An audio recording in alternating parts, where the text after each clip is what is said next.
Ethan Grayson stood in his childhood bedroom at 3 in the morning, his 7-year-old daughter asleep down the hall, when he heard the voice that had haunted every major decision he'd made for 15 years. Harper Dawson was crying on her porch next door, not the quiet, composed tears of an adult, but the kind of broken sobbing that only comes when you've held everything together for too long, and finally can't anymore. He'd come home to Willow Creek to escape his mistakes. He hadn't expected to face the biggest one he'd ever made, the girl he'd promised to love forever, then abandoned without explanation. Some promises, he was about to learn, don't fade just because you run from them. Before we dive into this story, if you're watching from anywhere in the world, drop your city in the comments below.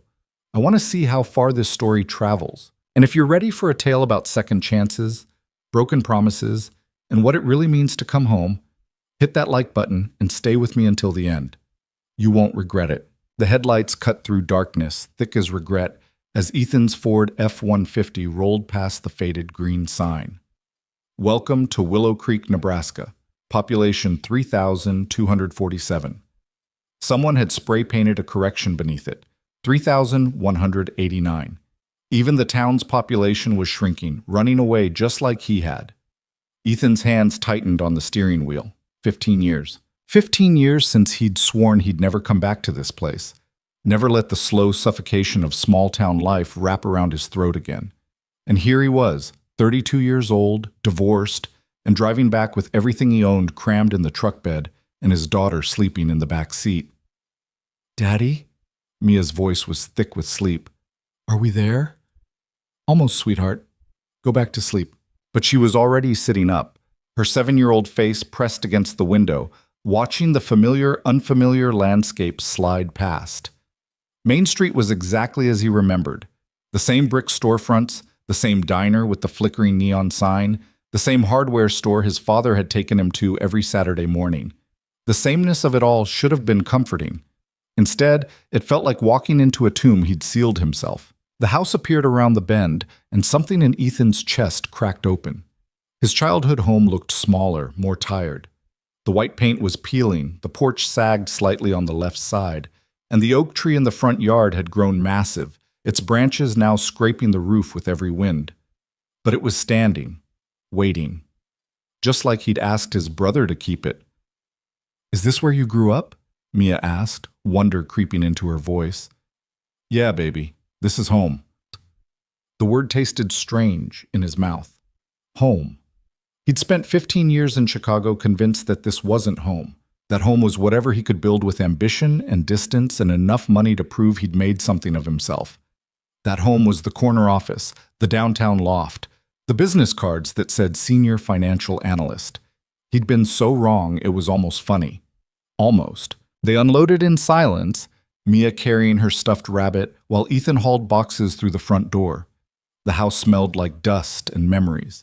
His mother's lavender sachets, his father's pipe tobacco, the peculiar scent of old wood and time passing. He'd have to air it out tomorrow.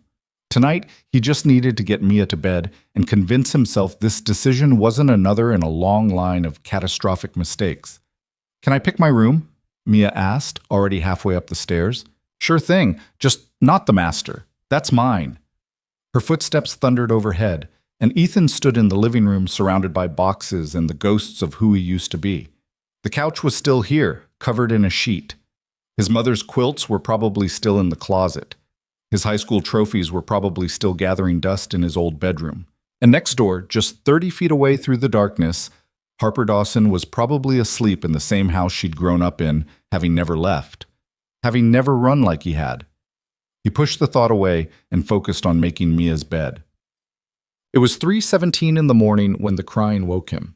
Ethan's eyes opened instantly, parental instinct honed by 2 years of single fatherhood. But the sound wasn't coming from Mia's room. It was coming from outside, through the open window, carried on the cool September air. He got up, moved to the window, and looked out. The porch light was on next door, and there, sitting on the top step with her knees pulled to her chest, was Harper Dawson. 15 years had changed her and hadn't changed her at all. Her hair was still that impossible shade of auburn that caught fire in sunlight, though now it was pulled back in a messy ponytail instead of the careful braid she'd worn in high school. She was thinner than he remembered, her shoulders sharper beneath an oversized cardigan. But it was unmistakably her. The girl who'd been his entire world until the day he'd decided the world had to be bigger than Willow Creek. She was sobbing, not crying delicately or sniffling, sobbing, the kind of grief that shook her whole body, that came from somewhere so deep there was no containing it. Ethan's hand was on the window frame before he'd made a conscious decision. He could close the window, go back to bed, pretend he hadn't seen. That would be easier. That would be smarter. But he'd spent 15 years taking the easy way out, and look where it had gotten him. He pulled on jeans and a shirt, moved quietly down the stairs, and stepped out onto his own porch. The September night was cool enough to make him wish he'd grabbed a jacket, but he barely noticed. All his attention was on the woman 30 feet away who still hadn't seen him. Harper. Her head snapped up, and even in the dim porch light he could see her eyes widen. For a moment neither of them moved. Then she was standing, wiping frantically at her face with her sleeve, trying to compose herself. "Ethan?" Her voice cracked on his name. When did you? Got in about 3 hours ago. He stayed on his porch, giving her space. Couldn't sleep. I didn't know you were coming back. She'd gotten control of her voice now, though her face was still blotchy from crying. David didn't say anything. I asked him not to. Didn't want it to be a whole thing. Right. Of course. She wrapped her cardigan tighter around herself. Well, welcome home, I guess. The words hung in the air between them, loaded with 15 years of history and hurt. This was the moment where he should say something casual, make an excuse, go back inside. This was the moment where they could both pretend they were strangers who just happened to grow up next door to each other. Harper, are you okay? She laughed, and it was the saddest sound he'd ever heard. Am I okay? That's really what you want to lead with, after 15 years? I know I don't have the right to ask. You're damn right you don't. The anger in her voice was sharp, clean, and somehow more honest than anything else she could have said. You don't get to show up at 3 in the morning and ask me if I'm okay, Ethan. You don't get to do that. You're right. I'm sorry. I should go. He turned toward his door, and that's when she spoke again, softer this time. My dad had another stroke. Ethan stopped, his hand on the doorknob. They called me 2 hours ago. Said I should come down to Pine Ridge. That's the nursing home, about 20 minutes from here. Said that he might not make it through the night. Her voice was steady now, almost detached. I've been sitting here trying to decide if I'm a terrible person for being too exhausted to drive down there right now. He turned back to face her. You're not a terrible person. You don't know that. You don't know me anymore. I know you loved your dad. I know you've been taking care of him since your mom died. My brother told me that much. David has a big mouth. David's worried about you. Everyone's worried about me. She sat back down on the steps, all the fight draining out of her. I'm so tired of everyone being worried about me. Ethan made a decision. He crossed the space between their porches and sat down beside her. Not too close, but close enough that she'd know he was there if she needed him. You want me to drive you? He asked quietly. To the nursing home? Yeah. She was quiet for a long moment, staring out at the street where they used to ride bikes, where they used to play tag until the streetlights came on, where they used to believe that nothing would ever change. Why would you do that? She finally asked. Because you shouldn't have to go alone, and because he trailed off, trying to find words for something he'd spent 15 years running from. Because I owe you about 1,000 apologies, and this seems like a place to start. Harper turned to look at him then, really look at him, and he saw the girl he'd known layered underneath the woman she'd become. All the laughter and light and absolute trust she used to give him so freely before he'd proven himself unworthy of it. One condition, she said. Anything. Don't apologize tonight. I don't have the energy for that conversation right now. We drive, we see my dad, we come back. That's it. We can deal with the past later. Okay. Okay? I said okay, Harper. Let me get my keys. But the drive to Pine Ridge Nursing Home was quiet except for the low hum of the engine and the occasional direction from Harper. Ethan kept his eyes on the road, hyper-aware of her presence in the passenger seat. She'd grabbed a jacket from inside. He'd waited on his porch while she changed and left a note for someone, probably whoever was staying with her dad's house while she worked. You have a daughter, Harper said suddenly. It wasn't a question. Mia, she's 7. David mentioned her. Where's her mom? San Francisco. We've been divorced 2 years. She sends cards on birthdays, calls on holidays. He paused. She wanted the career more than she wanted us. I'm sorry. Don't be. We got married for the wrong reasons, stayed together for worse ones. Mia's better off with one parent who wants to be there than 2 who are miserable. Harper was quiet for a moment. Is that why you came back? The divorce? Part of it. Mostly I came back because I woke up 6 months ago and realized I didn't recognize my life anymore. I was working 80-hour weeks at a job I hated, living in an apartment that felt like a hotel, and watching my daughter grow up through the cracks between meetings. He glanced at her briefly before returning his eyes to the road. I remembered what it felt like to breathe, and I wanted that back. And you think you'll find that here in Willow Creek? I don't know, but I know I wasn't going to find it in Chicago.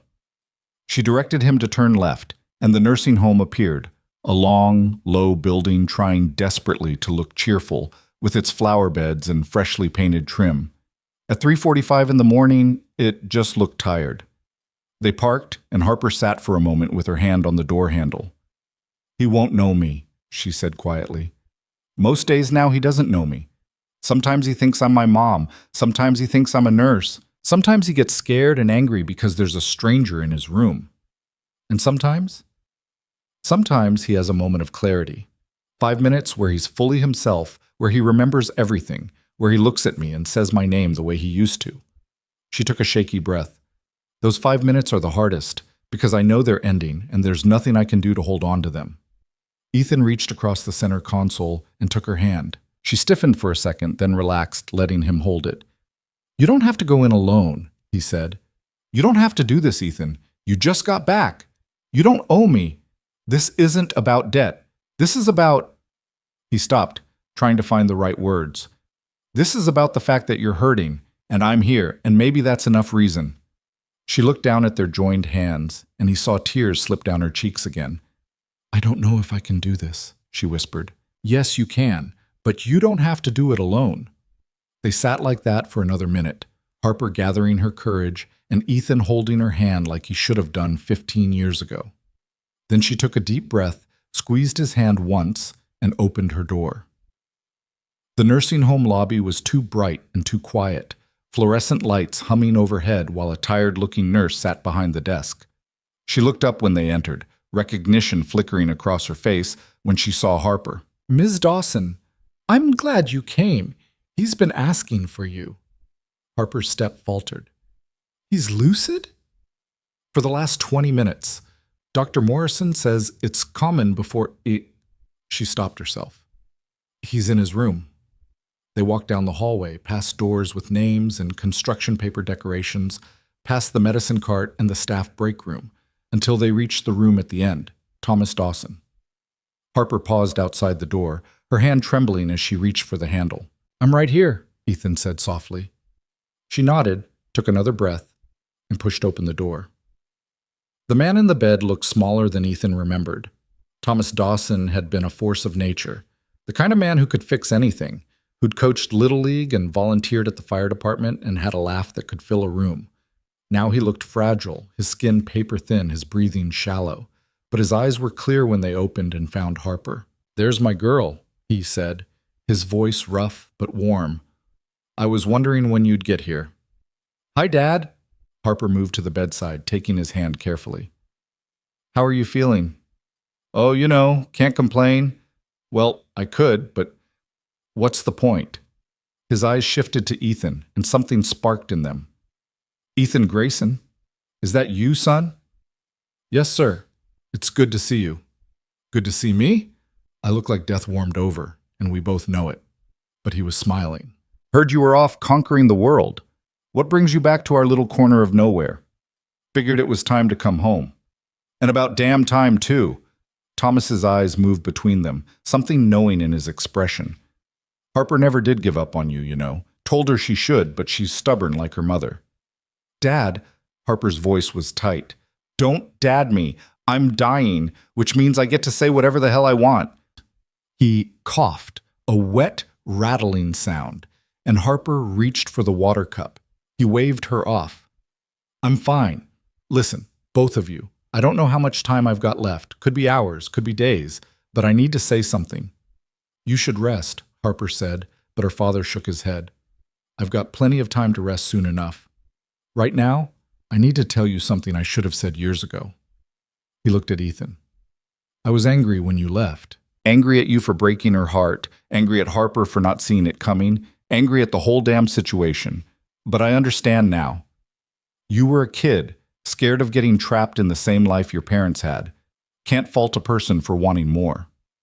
Mr. Dawson, let me finish. I can't fault you for leaving, but I can fault you for how you did it. No explanation, no goodbye, just gone. That was cowardice, son, pure and simple.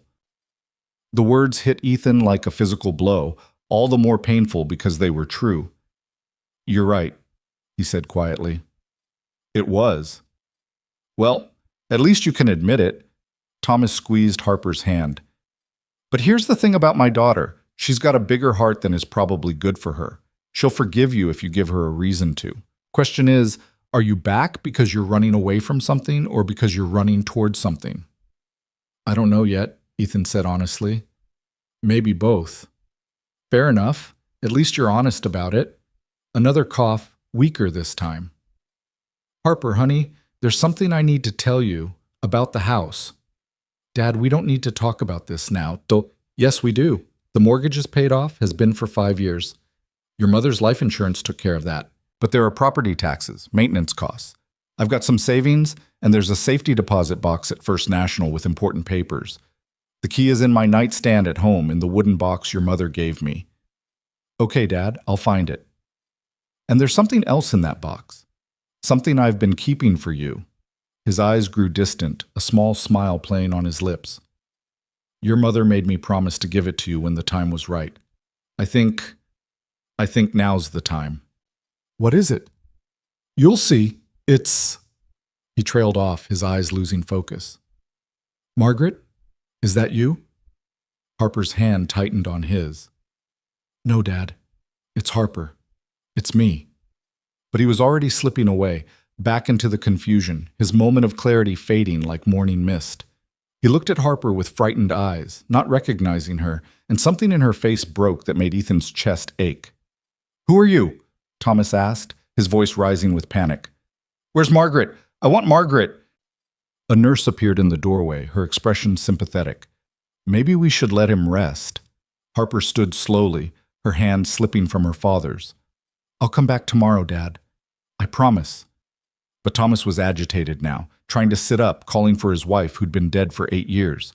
The nurse moved past them, speaking in soothing tones, and Harper fled into the hallway. Ethan found her leaning against the wall outside, tears streaming down her face. Every time, she said brokenly, every time I think I'm prepared for it, and every time it destroys me. He was right there. He was my dad. And then he just wasn't. Ethan didn't say anything. There was nothing to say. He just put his arm around her shoulders and let her cry, standing in the too bright hallway while the night slowly ticked toward morning. They didn't talk much on the drive back. Harper sat curled in the passenger seat, staring out the window at the darkness giving way to the first hints of dawn. Ethan kept his hands on the wheel and his thoughts to himself, trying to process everything that had happened in the last hour. When they pulled up to their houses, Harper didn't move to get out right away. Thank you, she said quietly, for driving me, for being there, for not leaving when I told you to. You don't have to thank me, Harper. Yes, I do. Because you didn't have to do any of that. You could have closed your window and gone back to sleep. You could have said it wasn't your problem. You could have... She stopped, swallowing hard. You could have done what you did 15 years ago and just disappeared. I'm not disappearing. How do I know that? It was a fair question. The only answer he had was the truth. You don't. I can't prove it to you in one night, Harper. I can only show you, day by day, that I'm not that scared kid anymore. That I'm here, and I'm staying, and whatever happens between us or doesn't happen, I'm not running. She looked at him for a long moment, searching his face for something. What she found there, he didn't know. I need to get some sleep, she finally said. I have to work in the morning. What do you do? I'm a teacher, third grade at Willow Creek Elementary. Of course you are. He smiled despite everything. You always were good with kids? Yeah, well, turns out I'm better with other people's kids than I ever managed to be with my own life. She opened the door, then paused. Ethan, that thing my dad mentioned, the box, would you come with me later today to get it? If you want me there, I'll be there. I want you there. I don't know why, but I do. She got out of the truck, then leaned back in. Welcome home, Ethan, for whatever that's worth. She closed the door and walked to her house, her shoulders hunched against the early morning chill. Ethan watched until she was safely inside, then sat in his truck for another minute, trying to understand how his life had gotten turned upside down in a single night. When he finally went inside, the house was quiet. He checked on Mia, still sleeping soundly, her stuffed rabbit clutched tight, then made his way to his own room. But he didn't sleep. He stood at the window, watching the sun rise over Willow Creek, and thought about promises made and promises broken and whether it was possible to fix something you'd shattered 15 years ago. Mia woke him at 8:30, bouncing on his bed with the kind of energy only 7-year-olds possessed. Daddy, wake up! Can we explore? Can we see the town? Is there a park? Can we get breakfast somewhere? I'm starving. Ethan groaned, scrubbing a hand over his face. 3 hours of sleep was not enough to deal with Mia's morning enthusiasm, but that was parenting. You showed up anyway. Give me 10 minutes to shower, and we'll go get pancakes. Real pancakes? Or your terrible pancakes? Hey, my pancakes are not terrible. They're burnt on the outside and raw in the middle, Daddy. That's the definition of terrible. Smart mouth. Where did you get that smart mouth? Mia grinned at him, and his heart squeezed. She looked so much like her mother. Same dark hair, same sharp features, but she had his eyes and his stubborn chin and his tendency to find humor in everything. I'm going to get dressed, she announced, launching herself off the bed. Wear something nice, Daddy. We're representing the Grayson name in a new town. Who taught you to talk like that? Grandma Beth, she called back, already running down the hall. Of course, his mother had always been particular about appearances. Some lessons stuck, even after she was gone. 40 minutes later, they were walking into Maple Street Diner, and Ethan felt like he'd stepped back in time. The same red vinyl booths, the same black and white checkered floor, the same smell of coffee and bacon and home fries. Even the waitress looked familiar. Ethan Grayson? Is that really you? He turned to find Rita Martinez grinning at him, her hair now silver instead of black, but her smile exactly the same. She'd been his favorite waitress growing up, always sneaking him extra fries and letting him and Harper sit in the corner booth for hours while they did homework. Hi, Rita. It's good to see you. Good to see me? Honey, I thought you'd fallen off the face of the earth. Come here. She pulled him into a hug that smelled like coffee and vanilla, then held him at arm's length. Let me look at you. You got old. Thanks, Rita. Always could count on you for honesty. And who's this beautiful girl? Rita crouched down to Mia's level. What's your name, sweetheart? Mia, I'm 7. Are you a grandmother? You seem like a grandmother. Mia, Ethan said, mortified, but Rita just laughed. I am a grandmother, and proud of it. 4 grandkids and another on the way. You hungry, Mia? Starving. My daddy says you have the best pancakes in Nebraska. Your daddy's got good taste. Come on, I'll get you set up in the corner booth. That used to be your dad's favorite spot. She led them to the booth, and Ethan slid in, Mia bouncing beside him. The table was the same, initials carved into the wood, including his and Harper's from sophomore year. He traced them with his finger without thinking, E.G. plus H.D. You and Harper Dawson carved those when you were, 15? Rita said, setting down menus. That girl was so in love with you, she couldn't see straight. Broke her heart when you left. Rita, I'm not saying it to make you feel bad, honey. I'm just saying it because it's true. And because she's been alone too long, taking care of her daddy and teaching those kids and never doing anything for herself. She pulled out her order pad. Speaking of Harper, she was in here this morning before school, looked exhausted, said something about her dad having a bad night. Yeah, I drove her to Pine Ridge around 4 a.m. Rita's eyebrows shot up. You did you? Well, that's interesting. It's not like that. I didn't say it was like anything. I just said it was interesting. She winked at Mia. What can I get you, sweet girl? Chocolate chip pancakes and orange juice, please. Coming right up. And for you, Ethan? Coffee, black, and the usual. Haven't had the usual in 15 years. You remember what it is? Eggs over easy, bacon crispy, hash browns, wheat toast. Some things don't change. She tucked the pad away. I'll get that started. And Ethan, I'm glad you're back. This town could use some new energy. Or old energy, whatever you want to call it. She walked away, and Mia looked up at him with curious eyes. Who's Harper? She's an old friend. She lives next door. The lady who was crying last night? Ethan's coffee hadn't even arrived yet, and he already felt exhausted. You saw that? I was looking out the window. You went to help her. Then you drove away together. Mia tilted her head, studying him the way she did when she was trying to figure something out. Were you friends when you were kids? Best friends. What happened? I grew up and made some bad choices. Did you say sorry? Not yet. You should say sorry, Daddy. Mrs. Chen says apologizing is important. She says it shows you care about the other person's feelings. Mrs. Chen sounds like a smart teacher. She is.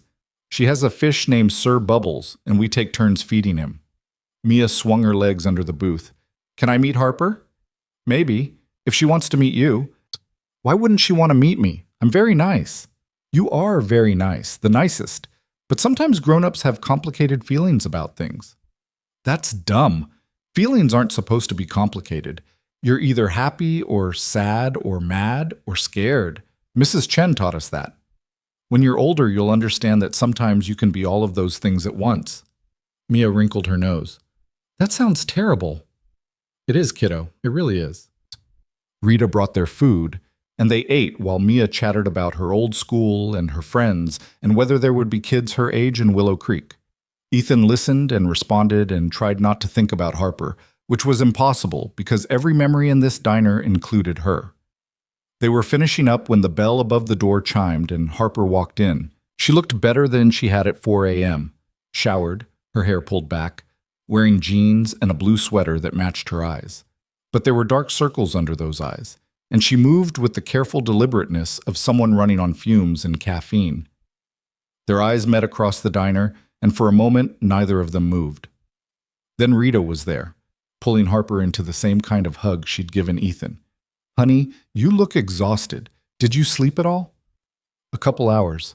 I'm fine, Rita. You're not fine, but I'll let it slide because I'm nice. The usual? Please, to go. I have papers to grade during lunch. Rita headed to the kitchen, and Harper stood awkwardly by the counter, clearly debating whether to acknowledge Ethan or pretend she hadn't seen him. Before she could decide, Mia made the decision for her. Are you Harper? She called across the diner. Harper blinked, her eyes shifting to Mia. Yes, I'm Harper. I'm Mia. I'm 7. My daddy says you were best friends when you were kids. If the floor could have opened up and swallowed him, Ethan would have been grateful. Instead, he just closed his eyes briefly and prayed for patience. Mia, maybe let's not. But Harper was walking over, and despite everything, she was smiling. We were best friends, she said to Mia.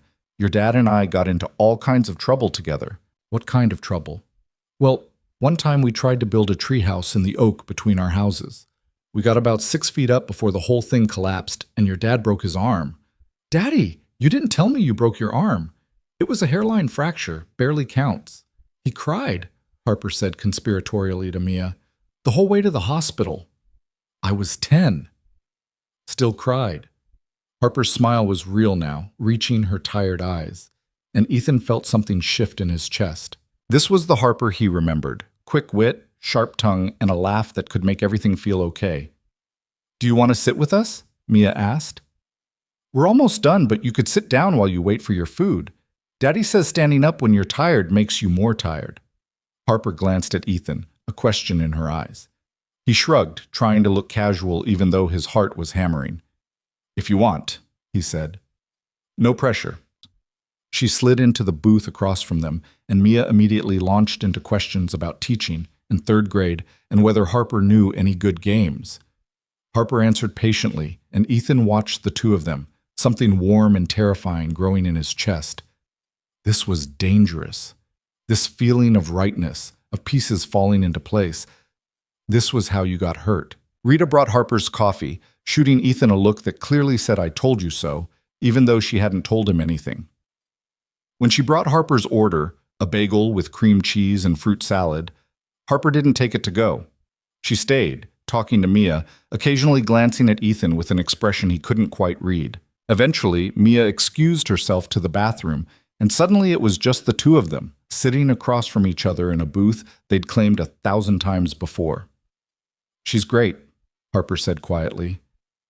"Your daughter? She's really great. Thanks. She's the best thing I ever did." "I can see that." Harper picked at her bagel.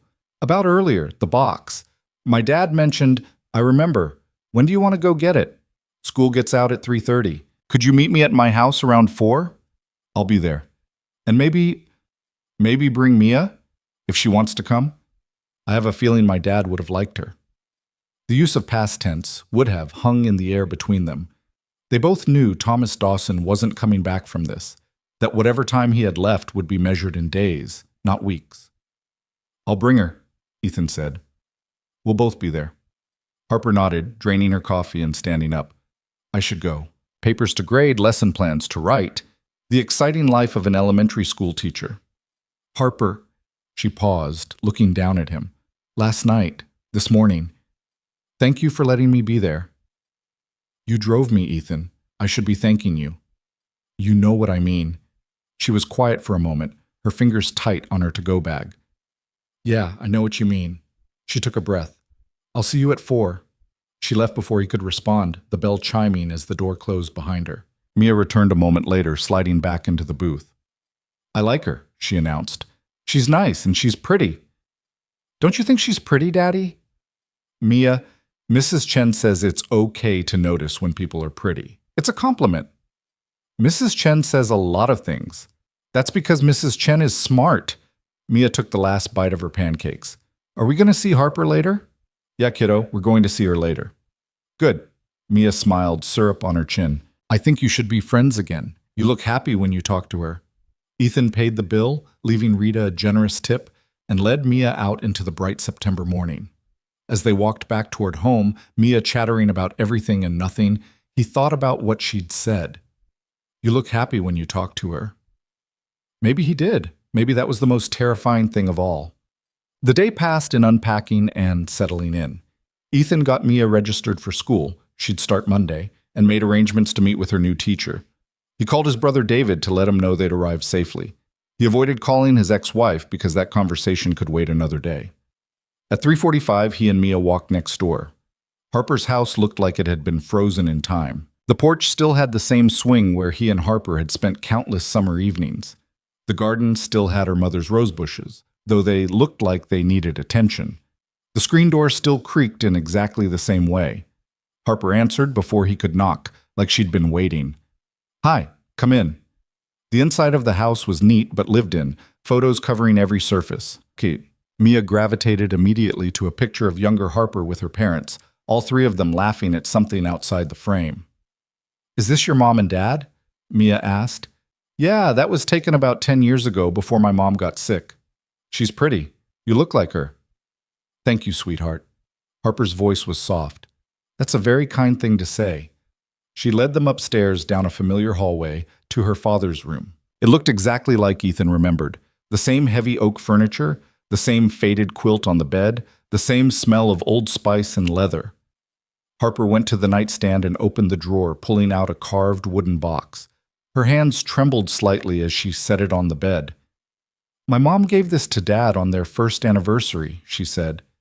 "He kept important things in here, her love letters, their marriage certificate, photos." She opened it slowly. "And this." And inside, wrapped in tissue paper, was a smaller box. Old, battered, with a broken latch and peeling stickers. Ethan's breath caught.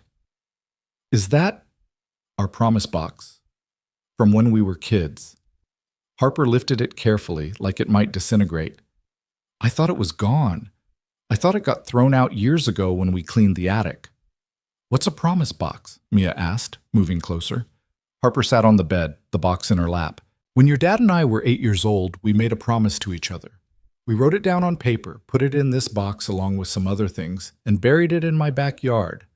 We were going to dig it up when we were grown-ups to see if we'd kept our promise. What was the promise? Harper looked at Ethan, something complicated in her expression. We promised that we'd get married someday. Mia's eyes went wide. Really? We were 8, Mia, Ethan said quickly. We didn't know what we were talking about. We knew exactly what we were talking about, Harper said quietly. We just didn't understand how hard it would be to keep that kind of promise. She opened the box. Inside was a piece of paper, yellowed with age, covered in crayon. Ethan could see his own 8-year-old handwriting. Ethan and Harper promised to get married and live next door forever, signed in blood. It had actually been signed in red marker, but 8-year-old them had thought blood sounded cooler. Beneath the paper was a cheap plastic ring from the county fair, the kind that turned your finger green after 2 days. Harper picked it up, turning it in the light. You gave me this the same day we made the promise, she said. You spent all your tickets to win it at the ring toss. Your mom was so mad because you'd wanted to save them for the big prize. I remember, you cried because you thought it was real. I was 8. Everything felt real. She set the ring down carefully, her fingers lingering on it. My dad kept this all these years. He must have found it when we cleaned out the attic after Mom died. He never said anything. Maybe he was waiting for the right time to give it back to you. Or maybe, Harper's voice cracked, maybe he knew. Somehow he knew that you'd come back and that I'd need to remember that we didn't start out broken, that there was a time when promising forever seemed like the easiest thing in the world. Ethan sat down beside her on the bed, careful to leave space between them. Mia climbed up on his other side, looking at the box with fascination. Can I see the ring? She asked. Harper handed it to her, and Mia examined it seriously. It's pretty, even if it's not real. The prettiest things usually aren't real, Harper said. That's what my mom used to say. My daddy says real things are better than pretty things, because real things last. Harper looked at Ethan, startled, and he shrugged. She pays attention. Smart kid. The smartest. He took a breath. Harper, about that promise. Don't. She held up a hand. Please don't tell me it didn't mean anything, or that we were just kids, or any of the other ways you could dismiss it, because it did mean something. Maybe not the same thing to both of us, but it meant something. I was going to say I'm sorry I broke it. The silence that followed was heavy with 15 years of unsaid things. Why did you leave? Harper asked finally. And don't tell me it was about college or opportunities or any of that surface stuff. Tell me the truth. Why did you run?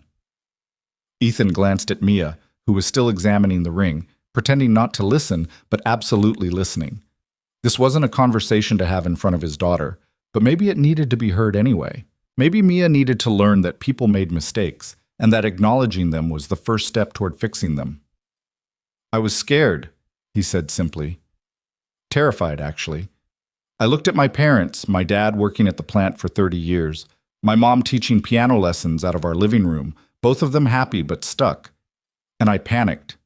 I thought if I stayed here, if I stayed with you, I'd end up the same way, trapped in a life I didn't choose. So you chose to hurt me instead. I chose myself instead. And in the process, I hurt you, and I hurt my parents, and I spent 15 years running from a ghost. He looked at her, making sure she saw the truth in his eyes. I was a coward, Harper, a selfish, stupid coward, and I'm sorry. You think sorry fixes 15 years?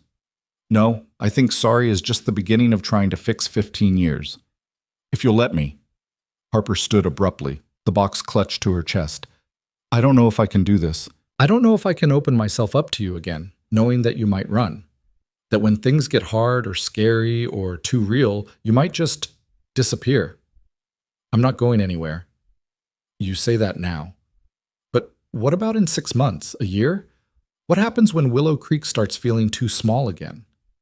Then I'll deal with it. Here, with you. If you'll have me. I don't even know what that means. Are you asking to be friends? Are you asking for more? Because I can't do the maybe thing, Ethan.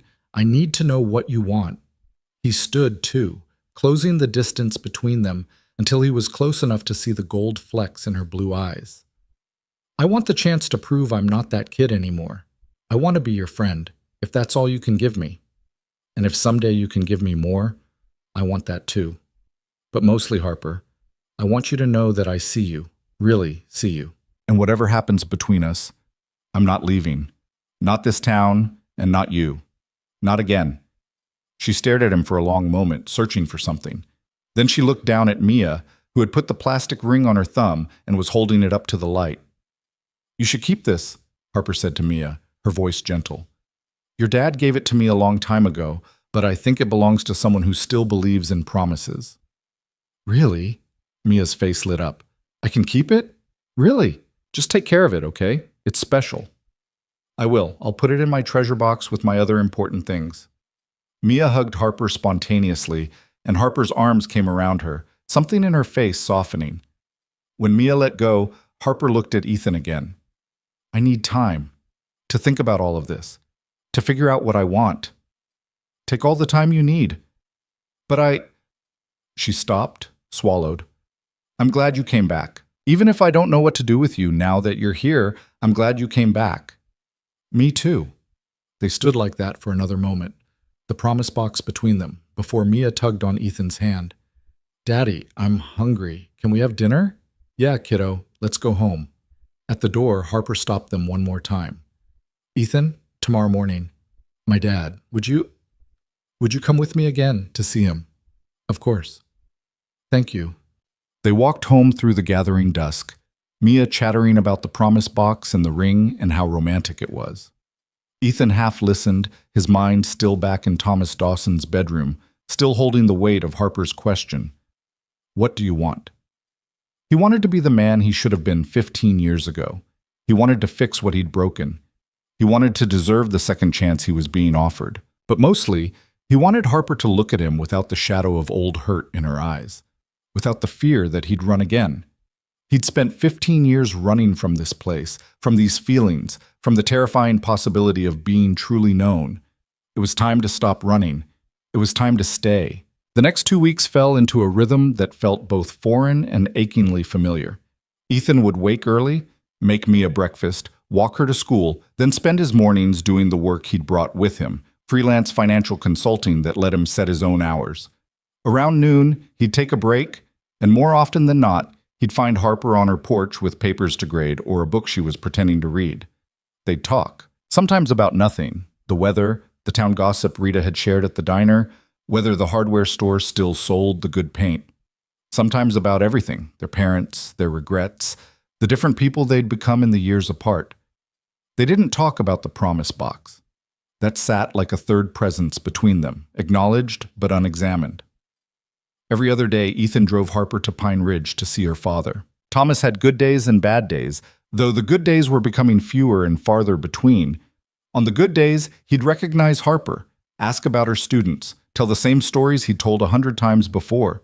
On the bad days, he didn't know who she was, and Harper would sit beside his bed anyway, holding his hand while he slept or called for his long-dead wife. Ethan learned to read Harper's face in those moments, the slight tightening around her eyes when her father looked through her like she was a stranger, the way her jaw clenched when the nurses spoke in their carefully sympathetic voices about quality of life and making him comfortable. He learned when to offer comfort and when to simply be silent, a steady presence in the passenger seat on the drive home. Mia had started school and taken to Willow Creek like she'd been born here. She'd made friends with half her class in the first week, came home every day with stories about recess and art projects and a boy named Tommy who ate paste. Harper had stopped by one evening with homemade cookies, and Mia had talked her ear off about everything and nothing, while Harper smiled and asked questions and looked more relaxed than Ethan had seen her since he'd come home.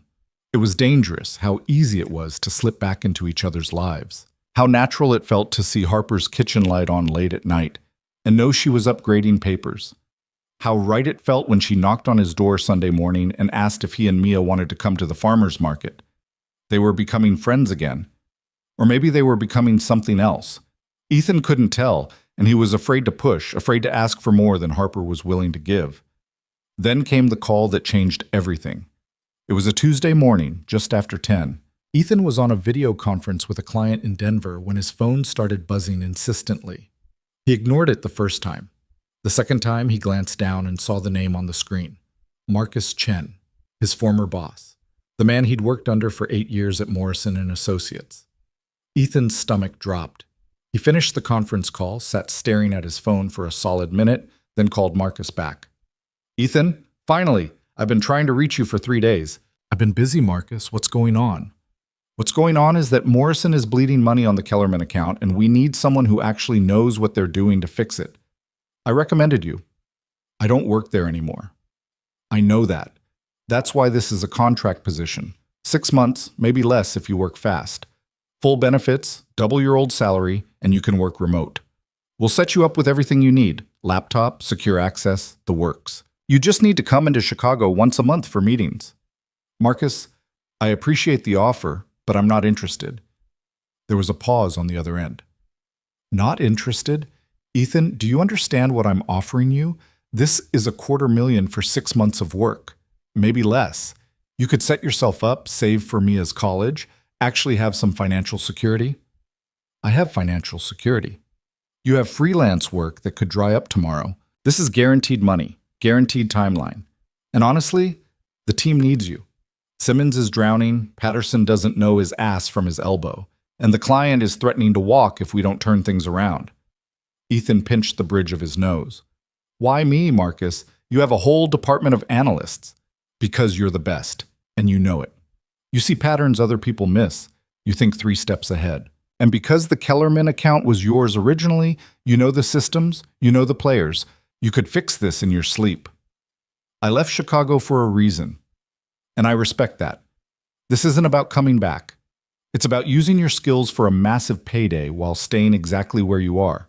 Work from home, set your own hours within reason, and bank enough money to give your daughter everything she needs. Tell me that's not worth considering." Ethan stood and walked to the window. Across the way, Harper's car was in her driveway. She had a half day today, some kind of teacher planning. He could see her moving around in her kitchen through the window. "I need to think about it." "Think fast. I need an answer by Friday. Kellerman wants someone in place by next week, or they're pulling the contract." "Friday. I got it." He hung up and stood there, phone in hand, staring out at the quiet street where nothing ever changed and everything stayed exactly the same. $250,000. 6 months of work. Financial security for him and Mia. All he had to do was say yes. The problem was, he could feel the old pull starting already. The temptation to prove he was still good at something, still valuable in the world he'd walked away from. The voice that whispered he was wasting his potential in Willow Creek, that he was playing house while real life happened somewhere else. The voice that had made him run 15 years ago. His phone buzzed again. This time it was a text from Harper. "Dad's having a bad morning," they called. "Can you drive me?" Ethan typed back immediately. "Give me 5 minutes." He grabbed his keys and headed next door. Harper was waiting on her porch, her face pale and drawn. She'd been crying, her eyes were red-rimmed, her nose pink. But she'd stopped now, gone quiet, and still in that way that meant she was holding herself together through sheer force of will. "Thank you for coming," she said as she slid into the passenger seat. "Always." They drove in silence for the first 10 minutes. Then Harper spoke, her voice barely above a whisper. "They said he had another stroke. A bigger one. They don't think—" She stopped, swallowed hard. "They don't think he's going to wake up this time." Ethan reached over and took her hand. She gripped it like a lifeline. "I'm not ready," she said. "I know I should be. I've known this was coming for months, but I'm not ready to say goodbye." "You're never ready. That's not how it works." "How did you do it? When your mom died?" Ethan thought back to 3 years ago, to the hospital room in Chicago where his mother had slipped away after a sudden heart attack. He'd been there, but barely. Caught between a business trip and a custody negotiation, he'd made it to her bedside with only hours to spare. "I didn't do it well," he said honestly. "I threw myself into work, convinced myself that staying busy was the same as processing grief. Then one day I woke up and realized I'd missed my chance to actually mourn her, and by then it was too late. I don't want to do that. I don't want to wake up one day and realize I never let myself feel this." Then don't. Feel it now. Feel all of it. I'll be right here. They pulled into Pine Ridge's parking lot, and Harper sat for a moment, gathering herself. When she finally opened the door, Ethan came around and walked beside her, his hand on the small of her back. A gesture of support, nothing more. The nurse who met them at the desk was the same one from that first night, and her expression told them everything before she spoke. He's stable for now, but his vitals are declining. Dr. Morrison is with him. You should go in. Thomas Dawson looked smaller than ever in the hospital bed, tubes and wires connecting him to machines that beeped in steady rhythm. His breathing was shallow, labored, his eyes were closed. Harper moved to his bedside and took his hand, and Ethan saw her shoulders shake with the effort of not breaking down. "Hi, Dad," she whispered. "It's Harper. I'm here." No response. Just the steady beep of the heart monitor and the wheeze of the ventilator. "I brought Ethan with me. Remember Ethan? He's back now. He came home." Her voice cracked. "You were right about him, Dad. You were right about a lot of things." Ethan stood back, giving her space, but Harper reached out blindly and grabbed his hand, pulling him forward. "Tell him," she said. "Tell him you're staying." "Harper, please, just tell him." Ethan moved to the other side of the bed and looked down at the man who'd been like a second father to him, who taught him to fish and fix a carburetor and treat people with respect, no matter who they were. "I'm staying, Tom," he said quietly. "I'm not running this time. I'm going to take care of her, I promise." The heart monitor continued its steady beep. The ventilator wheezed. Thomas Dawson didn't move, but Harper squeezed Ethan's hand so hard it hurt, and he knew he'd said the right thing. They stayed for 2 hours. Dr. Morrison came in and explained in gentle terms that Thomas could go at any time, tonight, tomorrow, next week. There was no way to know. They could keep him comfortable, but there was nothing more they could do. Harper nodded through the explanation, asked practical questions about DNR orders and funeral arrangements, and held her father's hand the entire time. When they finally left, she walked to the truck in silence, got in, and stared straight ahead. Ethan started the engine but didn't put it in gear. "What do you need?" he asked. "I don't know." "You want to go home? Go somewhere else? Sit here for a while?" "I want my dad back. I want him to recognize me one more time. I want him to tell me I'm doing okay, that he's proud of me, that everything's going to be all right." She turned to look at Ethan, tears finally spilling over. "I want things I can't have." "I know." "Do you? Do you really know what this feels like? Watching someone slip away piece by piece, knowing you can't stop it, can't fix it, can't do anything but sit there and wait for the end?" "No," Ethan said honestly. "My mom went fast. I didn't have to watch her fade. But I know what it feels like to have regrets, to wish you'd said things you never said.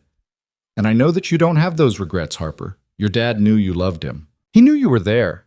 That matters." Harper wiped at her eyes angrily. "I should be stronger than this." "You're the strongest person I know." "I don't feel strong. I feel like I'm falling apart." "Then fall apart. That's what I'm here for." She let out a sound that was half laugh, half sob. "When did you get so wise?" "I didn't. I just finally figured out that pretending to be okay doesn't actually make you okay." They sat in the parking lot for another 10 minutes, Harper crying quietly while Ethan held her hand. When she finally composed herself, she pulled down the visor and looked at her reflection in the mirror. "I look terrible. You look like someone who's going through hell." "Same thing." She flipped the visor back up. "Take me home. I need to call the school, let them know I won't be in tomorrow. And I should probably eat something, even though the thought of food makes me nauseous. I'll make you dinner." "You don't have to eat." "I know I don't have to. I want to. Let me do this one thing, Harper." She looked at him for a long moment, then nodded. "Okay." When they got back to Willow Creek, Ethan walked Harper to her door, made sure she was settled, then went home to pick up Mia from school. His daughter bounced into the truck full of energy and stories, but she quieted when she saw his face. "What's wrong, Daddy?" "Harper's dad is very sick, sweetheart. She's having a hard day." "Is he going to die?" Ethan had learned not to lie to Mia about the big things. She was smart enough to see through it, and she deserved honesty.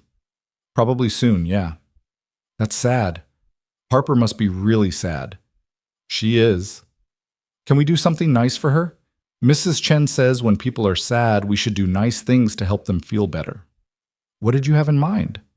We could make her dinner. You're a good cook when you're not making pancakes. Despite everything, Ethan smiled. That's exactly what I was planning. Want to help? They stopped at the grocery store, and Mia helped him pick out ingredients for chicken parmesan, one of the few dishes he could make that actually turned out well. While they cooked, Mia chattered about her day, and Ethan listened with half his attention while the other half wrestled with Marcus's offer. $250,000. Financial security. The chance to prove he was still good at what he'd spent his whole career building. All he had to do was say yes to 6 months of the work that had nearly destroyed him the first time around. Daddy, you're not listening. He blinked and looked down at Mia, who was giving him an exasperated look that was pure 7-year-old judgment. Sorry, kiddo. What were you saying?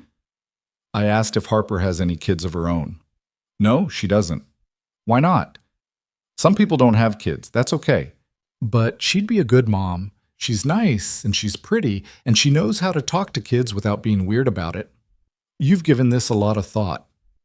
I think about things, Daddy. That's what brains are for. Mia stirred the sauce carefully. I think you should marry her. Ethan nearly dropped the chicken he was breading. What? You should marry Harper. Then she could be my mom, and we could all live together, and you wouldn't be sad anymore. I'm not sad. Yes, you are. You've been sad since we left Chicago, but you're less sad when you're with Harper. Mia, it's not that simple. Why not? You like her, she likes you, you were best friends. Mrs. Chen says the best marriages start with friendship. Mrs. Chen needs to stop filling your head with ideas. They're not ideas, they're observations. There's a difference. Ethan put down the chicken and crouched to Mia's eye level. Listen to me, sweetheart. Harper and I are friends. That's all. She's going through a really hard time right now, and we're helping her because that's what friends do. But that doesn't mean we're going to get married. But you could, right? Someday? Maybe someday. But that's not something we're thinking about right now. You should think about it. I think it's a good idea.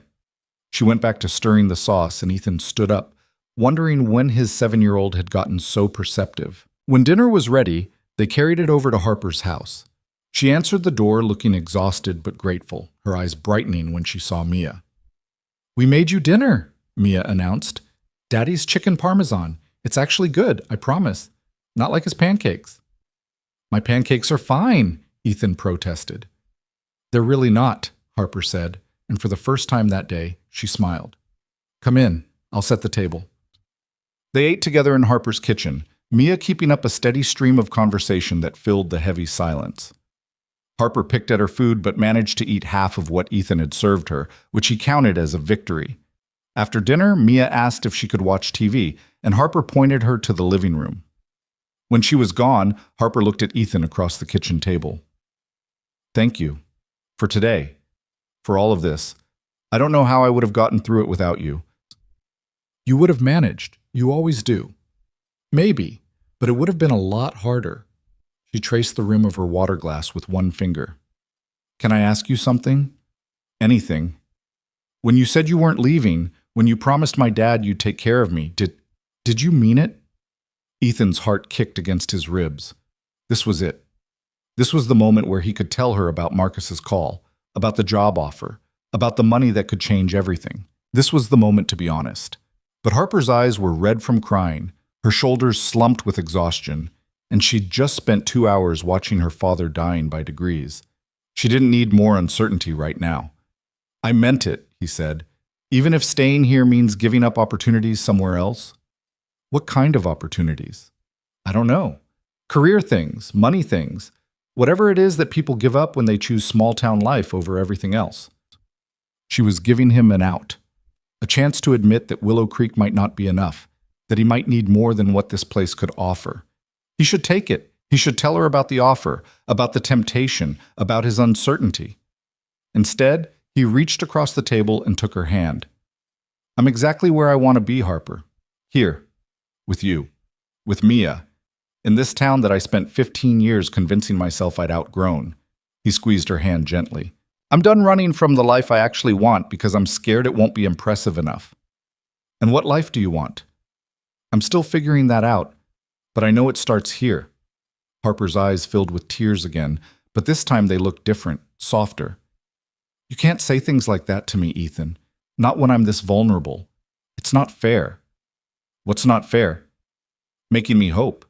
Making me think that maybe this time it could be different, that maybe you're different. I am different. Prove it. The challenge hung in the air between them. Ethan knew what she was asking. Prove that he'd stay. Prove that he wouldn't run. Prove that 15 years had taught him something about commitment and courage and showing up even when it was hard. He couldn't prove it with words. He could only prove it with time. I will, he said. Every day. For as long as it takes. Harper pulled her hand back and stood up, carrying dishes to the sink. We should clean up. It's late and you probably want to get Mia to bed. She was putting distance between them again, rebuilding the walls that had started to crack. Ethan wanted to push, to ask her to trust him, to promise that this time would be different, but he'd learned that promises were cheap. Action was what mattered. So he helped her clean up in silence, then collected Mia from the living room and walked home through the cool September night. Mia chattered about the show she'd watched, but Ethan barely heard her. His mind was still in Harper's kitchen, still feeling the weight of her question. Prove it. After Mia was in bed, Ethan sat in his childhood bedroom and stared at his phone. He needed to call Marcus back. He needed to make a decision. $250,000, 6 months, financial security, or Willow Creek. Harper. The chance to build something real instead of running toward the next shiny opportunity. His phone rang before he could decide. It was Marcus again. I know you said Friday, but I need to give you a heads up.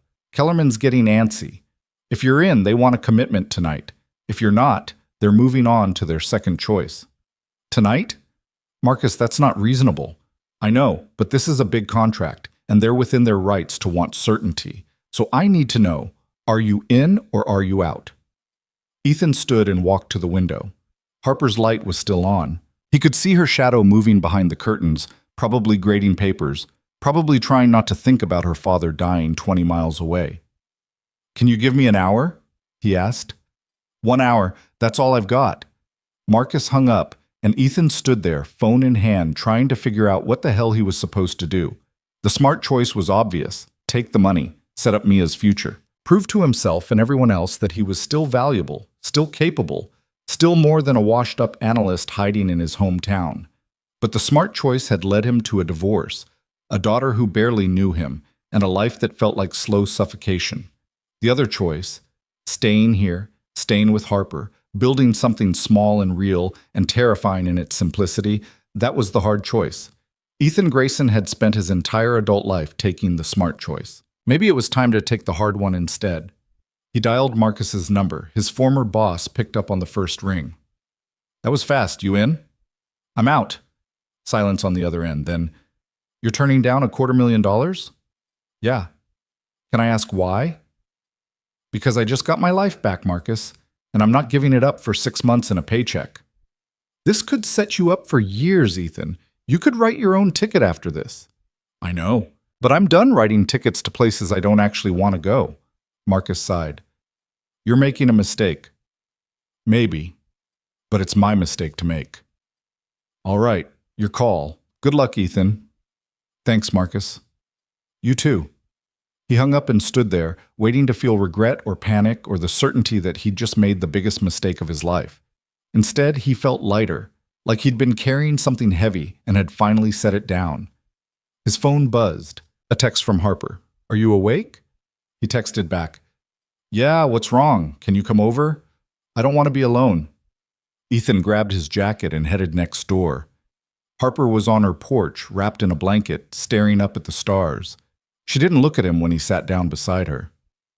I keep thinking about all the things I never said to him, she said quietly.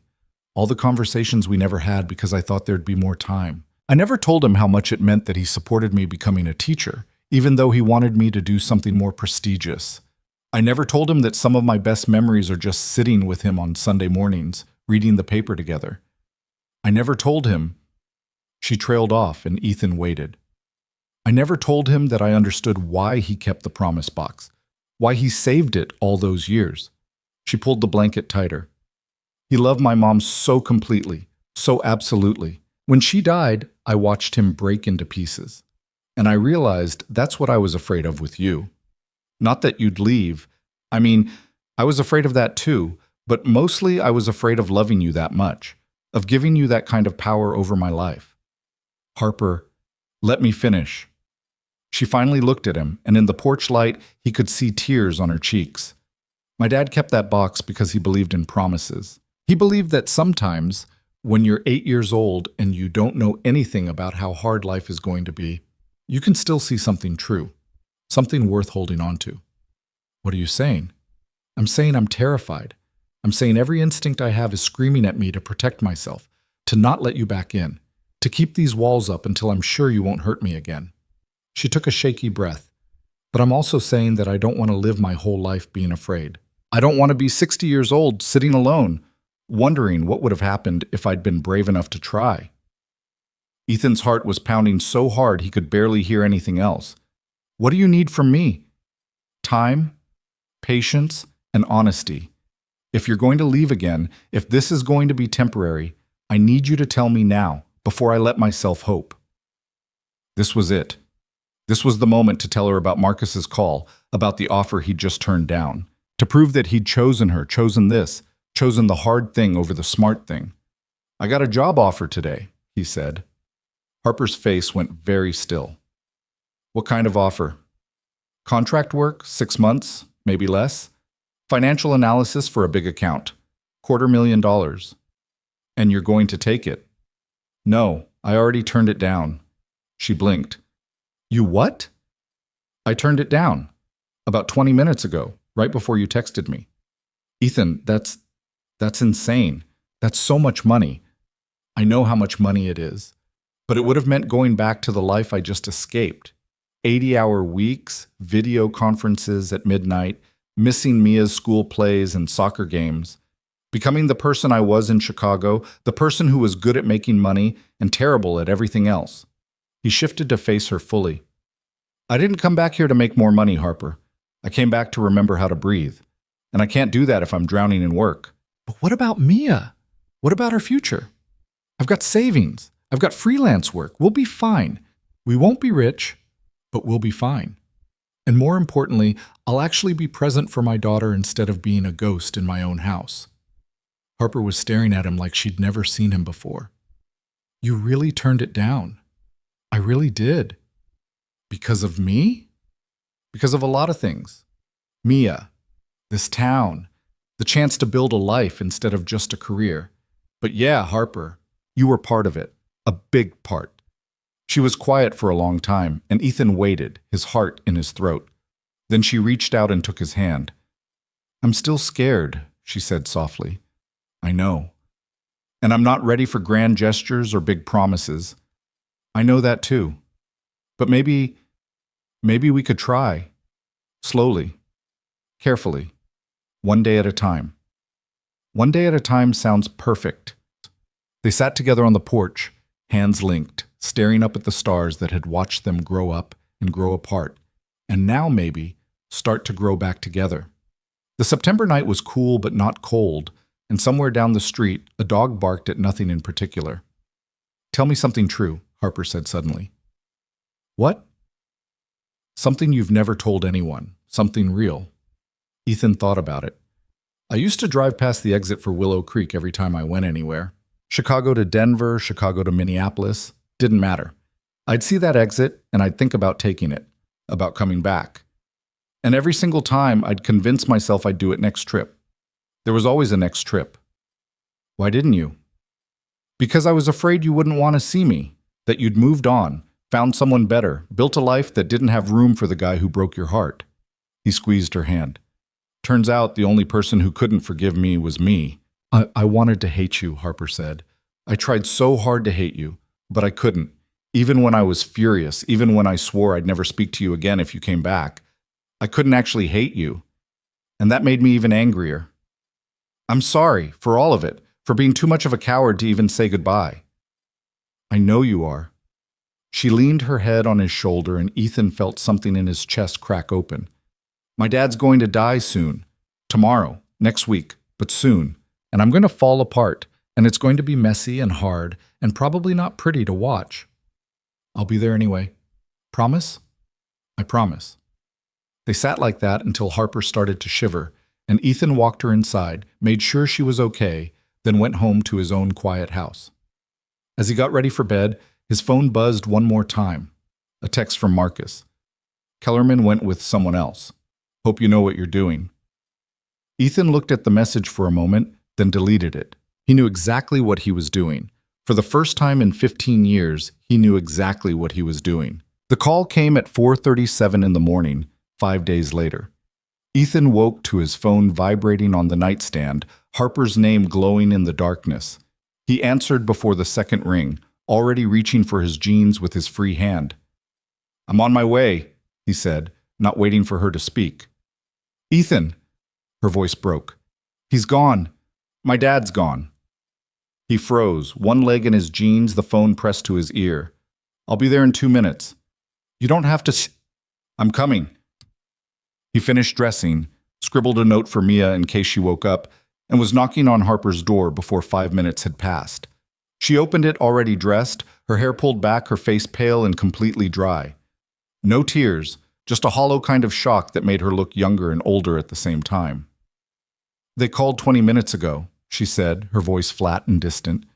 Said he went peacefully in his sleep. Said I could come down now or wait until morning. I told them I'd come now. She looked at him, and her eyes were glassy, unfocused. I don't know why I said that. It's not like he's going to know if I'm there or not. You need to see him, to say goodbye properly. I've been saying goodbye for 2 years, Ethan. What's one more time going to change? He didn't have an answer for that, so he just took her hand and led her to the truck. The drive to Pine Ridge was silent.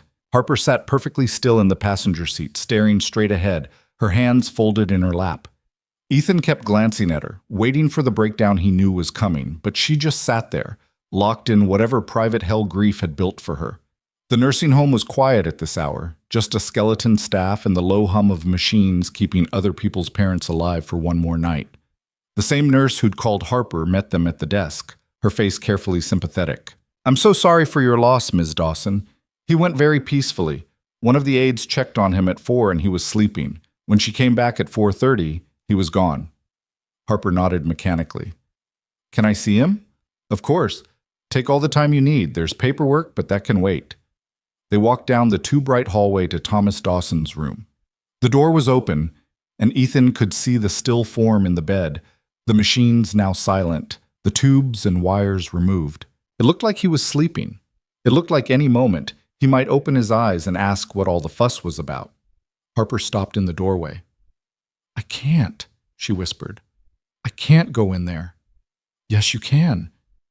He's dead, Ethan. My dad is dead, and I can't see him like that. I can't.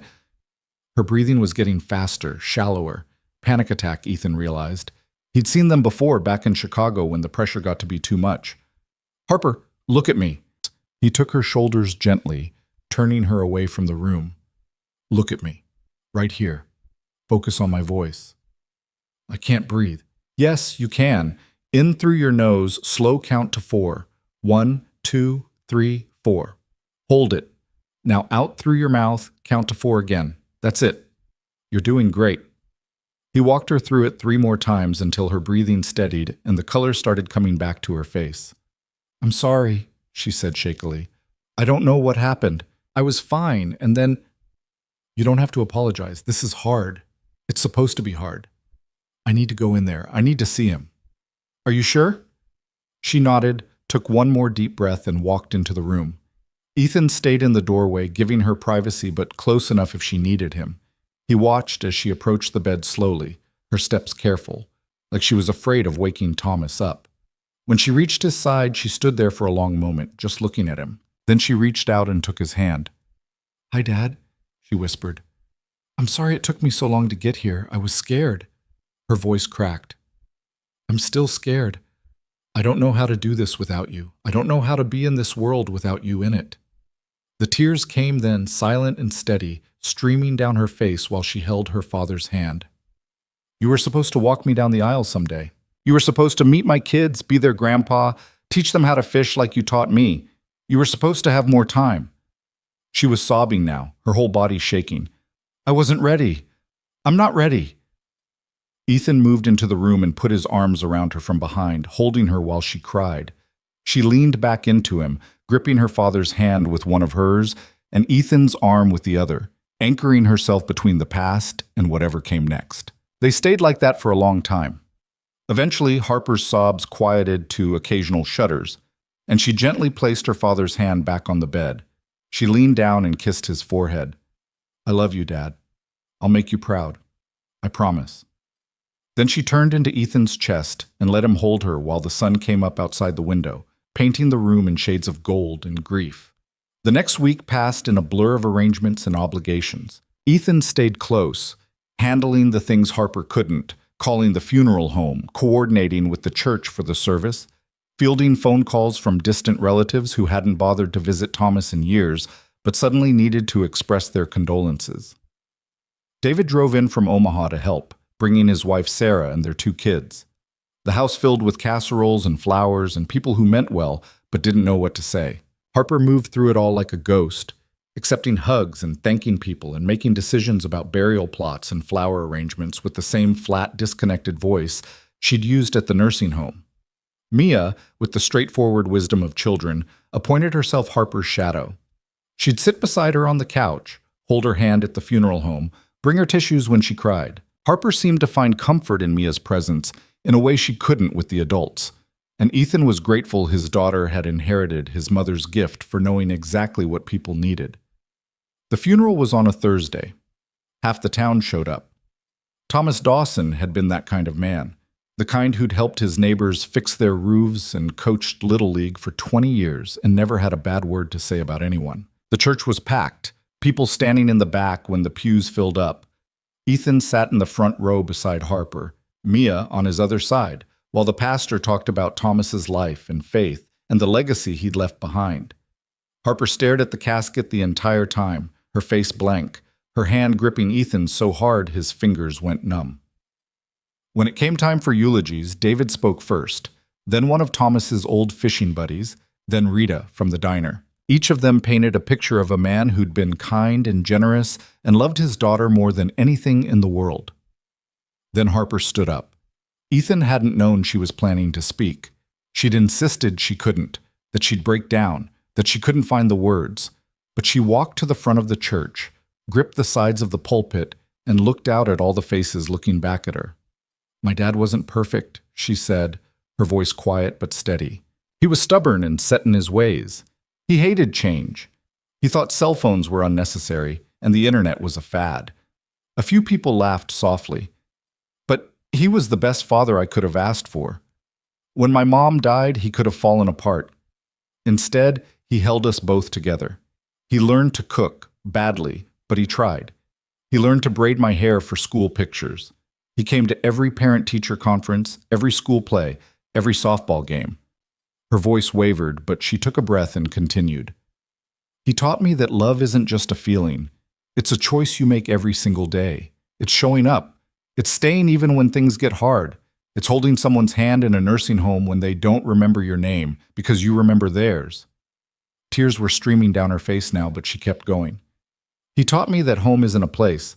It's the people who know you, really know you, and choose to love you anyway." She looked directly at Ethan then, and he felt the weight of everything unsaid between them. "My dad kept a promise box for 15 years, waiting for the right moment to give it back to me. He believed in promises. He believed in second chances. He believed that sometimes the things we think we've lost can find their way back to us if we're brave enough to hold on." She wiped at her eyes. "I'm going to try to be that brave. For him and for myself." She stepped down from the pulpit and walked back to her seat, and Ethan put his arm around her while she cried quietly against his shoulder. After the burial, people gathered at Harper's house for the reception. Sarah and some of the church ladies had organized everything: food, drinks, enough coffee to caffeinate the entire town. Ethan stood in the kitchen, refilling coffee cups and accepting condolences from people he half remembered from high school, while Harper sat in the living room surrounded by her father's friends. "She's holding up well," David said, appearing at Ethan's elbow. "All things considered?" "She's barely holding up at all. She's just good at pretending." "Maybe, but she's not alone this time. That matters." David studied him. "You're really staying, aren't you? This isn't just a temporary thing. I'm staying. Good. Because if you hurt her again, I'll kick your ass, brother or not. Understood. David clapped him on the shoulder. Welcome home, little brother. For real this time. The reception finally wound down around 7. The last stragglers left with their empty casserole dishes, and Sarah herded the kids out to the car while David helped clean up. When the house was finally quiet, Harper sat down on the couch and just stared at the wall. Everyone can go home now, she said to no one in particular. I'm fine. You're not fine, Sarah said gently, sitting beside her. And that's okay. I just want to be alone. No, you don't. You think you do, but you don't. Sarah took her hand. Let us stay tonight. We'll crash in the guest room, keep you company. You shouldn't be alone in this house. I've been alone in this house for 2 years. That was different. Your dad was still here, even if he was at Pine Ridge most of the time. Now, Sarah trailed off, glancing at David helplessly. Now the house is empty, Harper finished. Now it's just me, rattling around in all these rooms full of memories. Now I have to figure out what the hell I'm supposed to do with the rest of my life. Ethan, who'd been gathering trash in the kitchen, set down the bag and came into the living room. You don't have to figure it all out tonight, he said. When then? When do I get to stop feeling like I'm drowning? When do I get to wake up and not immediately remember that my dad is dead and I'm alone and everything is different now? I don't know. But I know you're not alone. Aren't I? You'll go back to your house, David and Sarah will go back to Omaha, and I'll be here, alone, just like always. Then I won't go back to my house, Ethan said. Everyone looked at him. What? Harper asked. I'll stay here tonight, on the couch, so you're not alone. Ethan, you don't have to. I know I don't have to. I want to, unless you really actually want me to leave. Then I'll leave. But if you're just saying that because you think you're supposed to handle this by yourself, then I'm staying. Harper looked at him for a long moment, something shifting in her expression. What about Mia? She can stay with David and Sarah tonight, right? He looked at his brother. Of course, David said immediately. She's already half asleep in the guest room anyway. We'll bring her back in the morning. I don't want to be a burden, Harper said, but her voice had lost its edge. You're not a burden, Ethan said firmly. You're grieving, and you shouldn't have to do it alone in an empty house. Sarah stood up and kissed Harper's forehead. He's right. Let him stay. Let someone take care of you for once. She looked at Ethan. We'll bring Mia by around 9 tomorrow. Call if you need anything. After they left, the house felt bigger and quieter. Harper sat on the couch while Ethan finished cleaning up, neither of them quite knowing what to say. When the kitchen was clean, Ethan came back and sat in the armchair across from her. You want to talk? He asked. No. You want to watch TV? No. You want me to go? No. She looked at him, her eyes red-rimmed and exhausted. I don't know what I want. That's the problem. I don't know anything anymore. That's okay. You don't have to know. How can you be so calm about this? How can you just sit there and act like everything's going to be fine? I'm not acting like everything's going to be fine. I'm sitting here because you need someone, and I'm that someone right now. That's it. Harper stood up abruptly and started pacing. I keep thinking about all the things I should have done differently.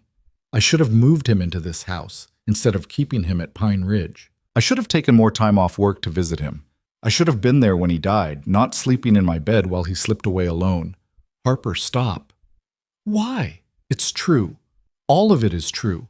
No, it's not. You did everything you could. You visited him every other day. You held his hand through the bad days. You were there when it mattered. But I wasn't there at the end, because he died at 4 a.m, and nobody knew it was going to be that night. You can't predict these things. You can't control them. I should have known. I should have felt it, or sensed it, or something. Ethan stood and crossed to her, taking her shoulders gently. Listen to me. You were a good daughter. You took care of him. You loved him. That's all anyone can do. The rest is just guilt trying to convince you that you had more power over this than you did. Harper's face crumpled, and she buried it in her hands. I miss him so much already. How is that possible? How can I miss him this much when he's only been gone a week? Because you loved him. That's how this works. She looked up at him, tears streaming down her face. I don't know how to do this without him, Ethan. My whole life, he was my anchor, my constant, and now he's gone. And I feel like I'm just floating away into nothing. Then let me be your anchor, just for tonight, just until you find your footing again. You can't promise that. You can't promise you'll stay.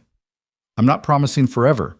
I'm promising tonight, right now, this moment, and then we'll see about tomorrow. Harper stared at him, searching his face for something. Then she stepped forward and wrapped her arms around him, holding on like she was drowning, and he was the only solid thing in a world gone liquid.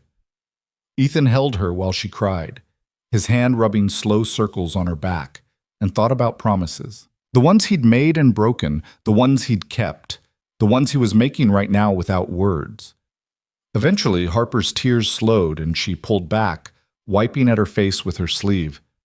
I should try to sleep, she said. You want me to make you some tea first? Warm milk? My mom used to swear by warm milk. Your mom was right about a lot of things. Harper managed a small smile. Tea sounds good. They moved to the kitchen and Ethan put the kettle on while Harper sat at the table, watching him move around the familiar space. He found the tea bags, the honey, the mugs her mother had collected over the years. When the tea was ready, he set a cup in front of her and sat down across the table. Tell me something about him, Ethan said. A good memory, something that makes you smile.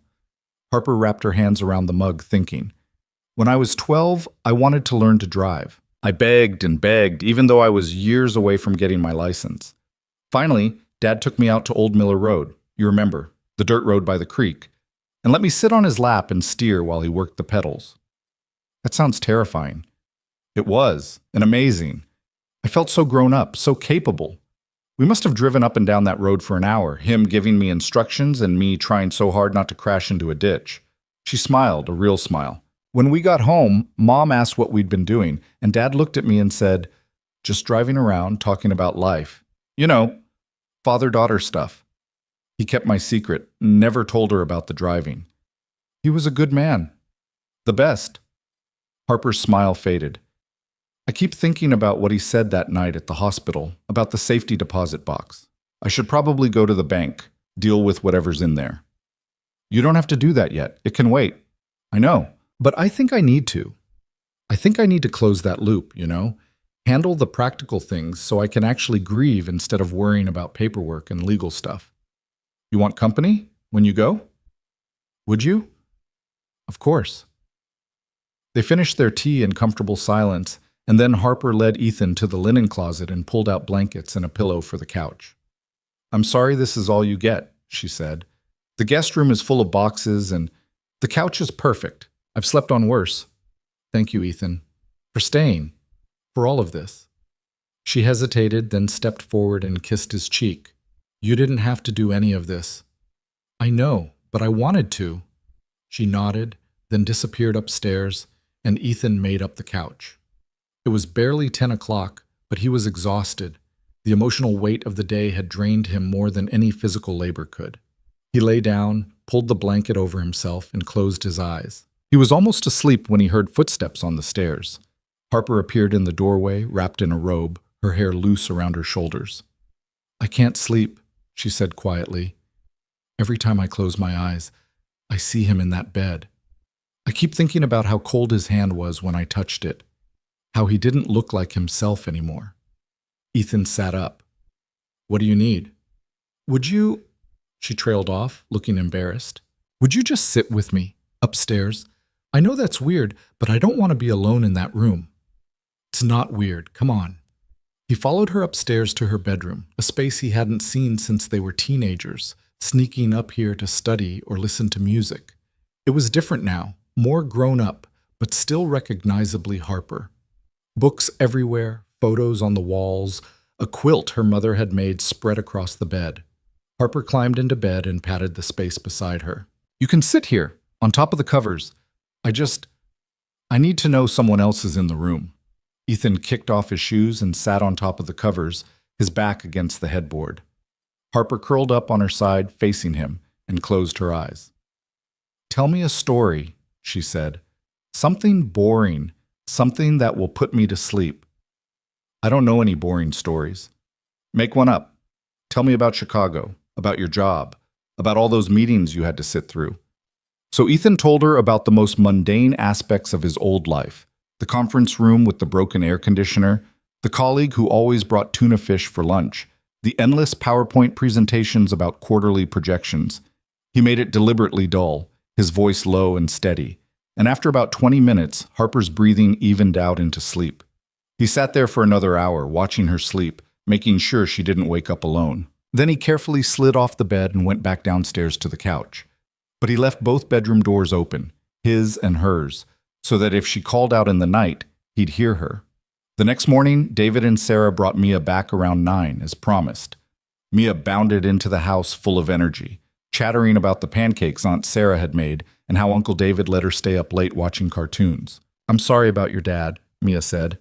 "I'm sorry about your dad," Mia said seriously. "My daddy says he was a really good person." "He was the best," Harper said, kneeling down to Mia's level. "Thank you for being so kind to me, sweetheart. Mrs. Chen says when people are sad, we should give them extra hugs and be extra nice. So I'm being extra nice." "Well, you're doing a great job." After David and Sarah left, the three of them sat in the kitchen, eating leftover coffee cake from the reception. Mia filled the silence with her usual stream of consciousness, and Harper seemed grateful for the distraction. "Can we go to the park today?" Mia asked. "I want to see if there's a good climbing tree." "I think Harper probably needs to rest today," Ethan said. "Actually, fresh air sounds good," Harper said. "I've been cooped up in this house all week. A walk would be nice." So they went to Miller Park, the same park where Ethan and Harper had spent countless afternoons as kids. Mia immediately found the climbing tree she'd been hoping for and scrambled up it with the fearlessness of a 7-year-old who hadn't learned to be afraid yet. Harper and Ethan sat on a bench nearby, watching her. "She's really something," Harper said. "She gets it from her mother, the fearless part anyway." "I think she gets it from you, the good parts at least." They sat in comfortable silence for a while, and then Harper said, "I meant what I said at the funeral, about being brave, about second chances." Ethan's heart kicked against his ribs. "Yeah? Yeah, I'm not saying I have it all figured out. I'm not saying I'm not still terrified, but I think—" She took a breath. "I think I want to try. With you. With us. Whatever that means." "It means whatever we want it to mean. We can take it as slow as you need. What if I need it really slow, like glacially slow? Then we'll move at glacial speed. I'm not going anywhere." "You keep saying that." "Because I keep meaning it." Harper looked at him, and for the first time since her father died, he saw something besides grief in her eyes. Hope, maybe, or possibility. "Okay," she said. "Let's try." "Okay." Mia called out from the tree, asking them to watch her do something dangerous, and they both stood up to supervise. As Ethan walked toward his daughter, Harper's hand slipped into his, and they stood there together, watching Mia climb higher and higher, reaching for branches that seemed just out of reach, but somehow she always managed to grab them. The following Monday, Harper went back to work. Ethan drove her to school even though it was only 6 blocks away, and he could see the tension in her shoulders as they pulled into the parking lot. "You don't have to do this yet," he said. "You could take another week. I'm sure they'd understand. I need to do this. I need normal. I need to be around kids who don't look at me like I'm broken." She grabbed her bag from the back seat. "Besides, sitting at home just gives me too much time to think. Call me if you need anything. I'll be right there." "I know." She leaned over and kissed his cheek, a gesture that was becoming more familiar but still sent electricity through him every time. "Thank you." He watched her walk into the building, her posture straightening with each step, putting on the teacher mask she'd wear for her students. Then he drove home, where Mia was still getting ready for school with a speed that could only be described as glacial. "Mia, we're going to be late," he called up the stairs. "I can't find my purple notebook, the one with the unicorns. Check your backpack." "I already checked my backpack 3 times. Ethan climbed the stairs and found Mia's room in its usual state of organized chaos. The purple unicorn notebook was on her desk, exactly where it should be. "Found it," he said, holding it up. "Oh, I guess I didn't check my desk." She grabbed it and shoved it into her backpack. "Can we stop by Harper's classroom before school? I want to give her something." "What do you want to give her?" Mia pulled a folded piece of paper from her pocket. "I drew her a picture of her and her dad. I thought it might make her feel better. Ethan's chest tightened. That's really thoughtful, kiddo. Yeah, we can stop by. They made it to school with 5 minutes to spare, and Mia led him confidently through the hallways to the third-grade wing. Harper's classroom was at the end, the door decorated with construction paper leaves and her students' artwork. Through the window, Ethan could see her at her desk, preparing for the day. Mia knocked, and Harper looked up, her face brightening when she saw them. "Good morning. This is a nice surprise." "I made you something," Mia said, holding out the folded paper, "to help you feel better." Harper took it and unfolded it carefully. The drawing showed two stick figures, one tall, one shorter, holding hands under a rainbow. Above them, Mia had written in careful letters, "Harper and her dad, together forever in her heart." Harper's eyes filled with tears, but she was smiling. "Mia, this is beautiful. This is the sweetest thing anyone's given me." Mrs. Chen says people we love never really leave us. They stay in our hearts forever. So your dad is still with you, even if you can't see him. Mrs. Chen is very wise. Harper crouched down and pulled Mia into a hug. "Thank you, sweetheart. I'm going to put this on my desk so I can look at it every day." She did exactly that, setting the drawing in a prominent spot next to her lesson planner. Mia beamed with pride, and Ethan felt that familiar tightness in his chest again. The feeling of watching his daughter be exactly the kind of person he hoped she'd become. After he dropped Mia at her classroom, he drove to First National Bank. Harper had asked him to go with her to check her father's safety deposit box, but she'd wanted to do it after school, after she'd gotten through her first day back. Ethan had suggested he go ahead and take care of the paperwork, make it easier for her. The bank manager, a woman named Eleanor who'd gone to high school with Ethan's mother, greeted him warmly. "Ethan Grayson, I heard you were back in town. Your mother would be so happy." "Thank you, Mrs. Patterson. I'm actually here on behalf of Harper Dawson. Her father passed away last week, and she needs to access his safety deposit box." Eleanor's face fell. "Oh, I heard about Thomas. Such a shame. He was a good man." She pulled out some forms. "Harper will need to come in herself, show proof of death certificate, and that she's the executor of his estate. Is she handling everything okay?" "She's managing. It's hard." "I'm sure it is. Poor girl's been through so much." Eleanor slid the forms across the counter. "Have her fill these out and bring them in. We'll get her access to the box." Ethan took the forms and thanked her, then spent the rest of the morning working on his laptop at the diner. Rita kept his coffee cup full and didn't ask too many questions, which he appreciated. Around noon, his phone buzzed with a text from Harper. "Surviving. Kids are helping. Thank you for this morning."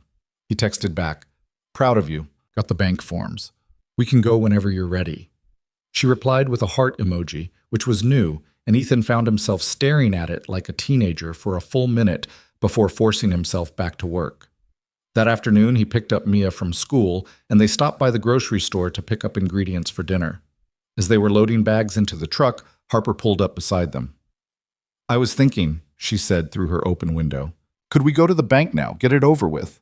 "Of course. You want to follow me home first, drop off your stuff?" "No, if I go home, I'll lose my nerve.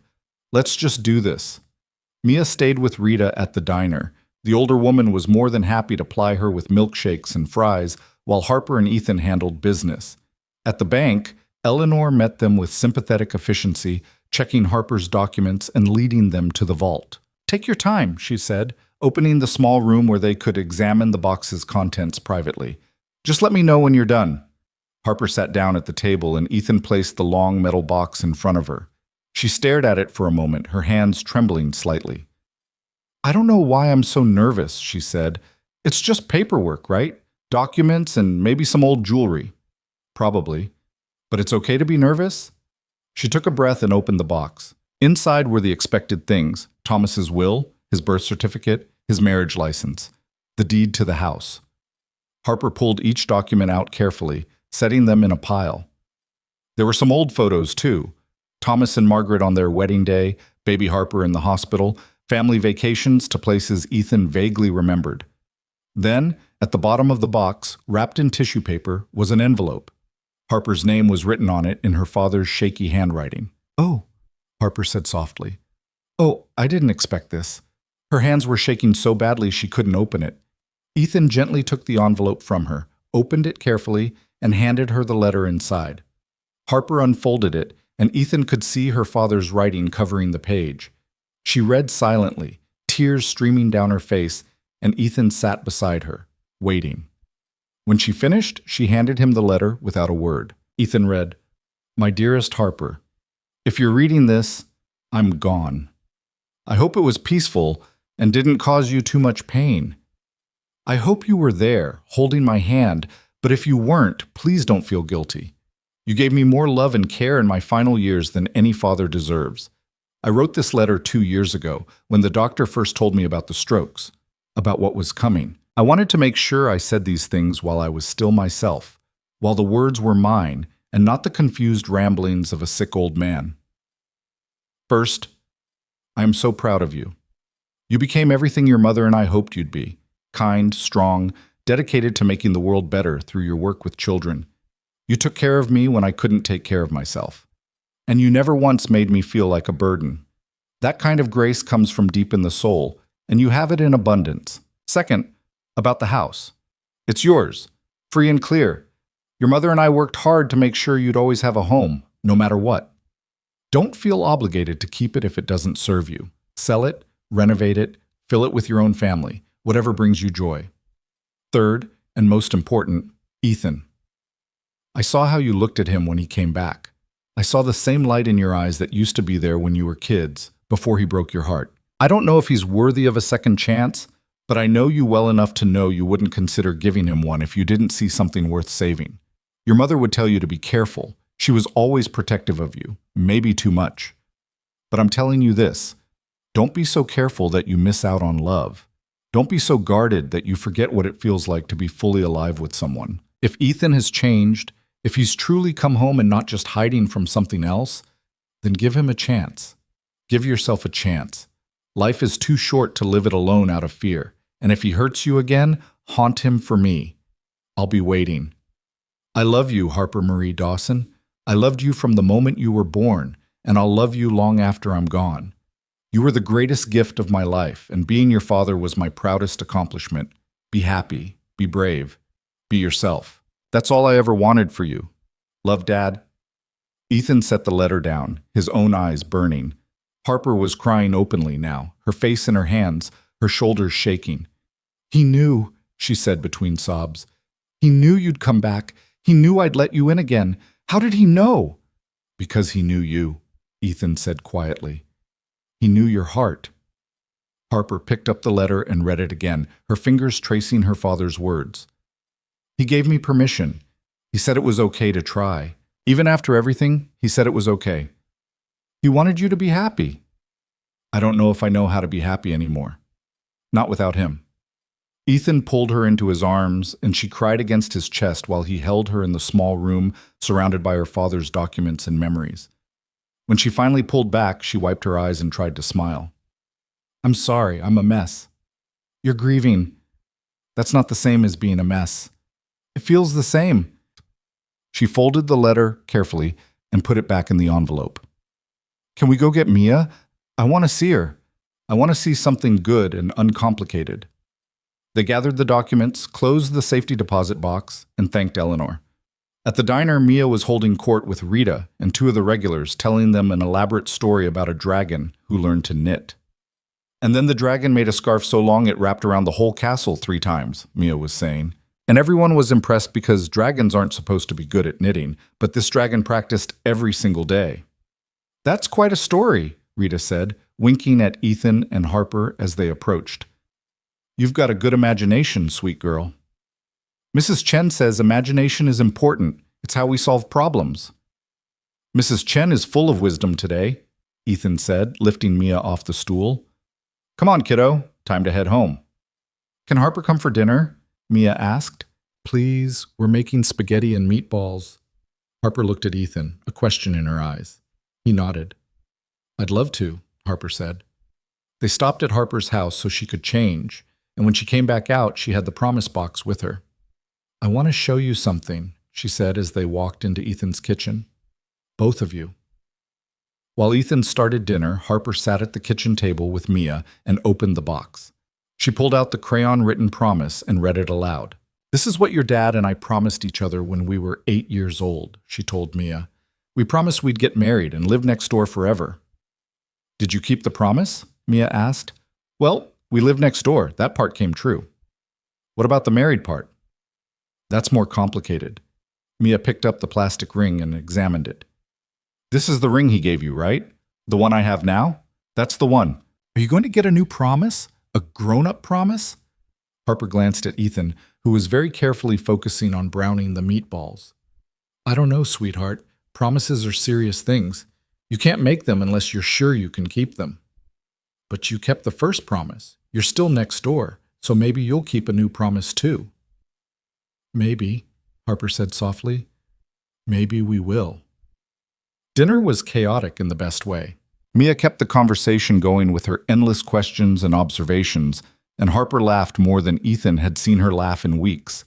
After they ate, Mia insisted they play a board game, and they spent an hour on the floor playing a game about building kingdoms that Mia changed the rules to every 5 minutes. When Mia finally started yawning, Ethan sent her upstairs to get ready for bed. Harper stood to leave, but Ethan caught her hand. Stay, he said. Just a little longer. Mia has school tomorrow. You both need rest.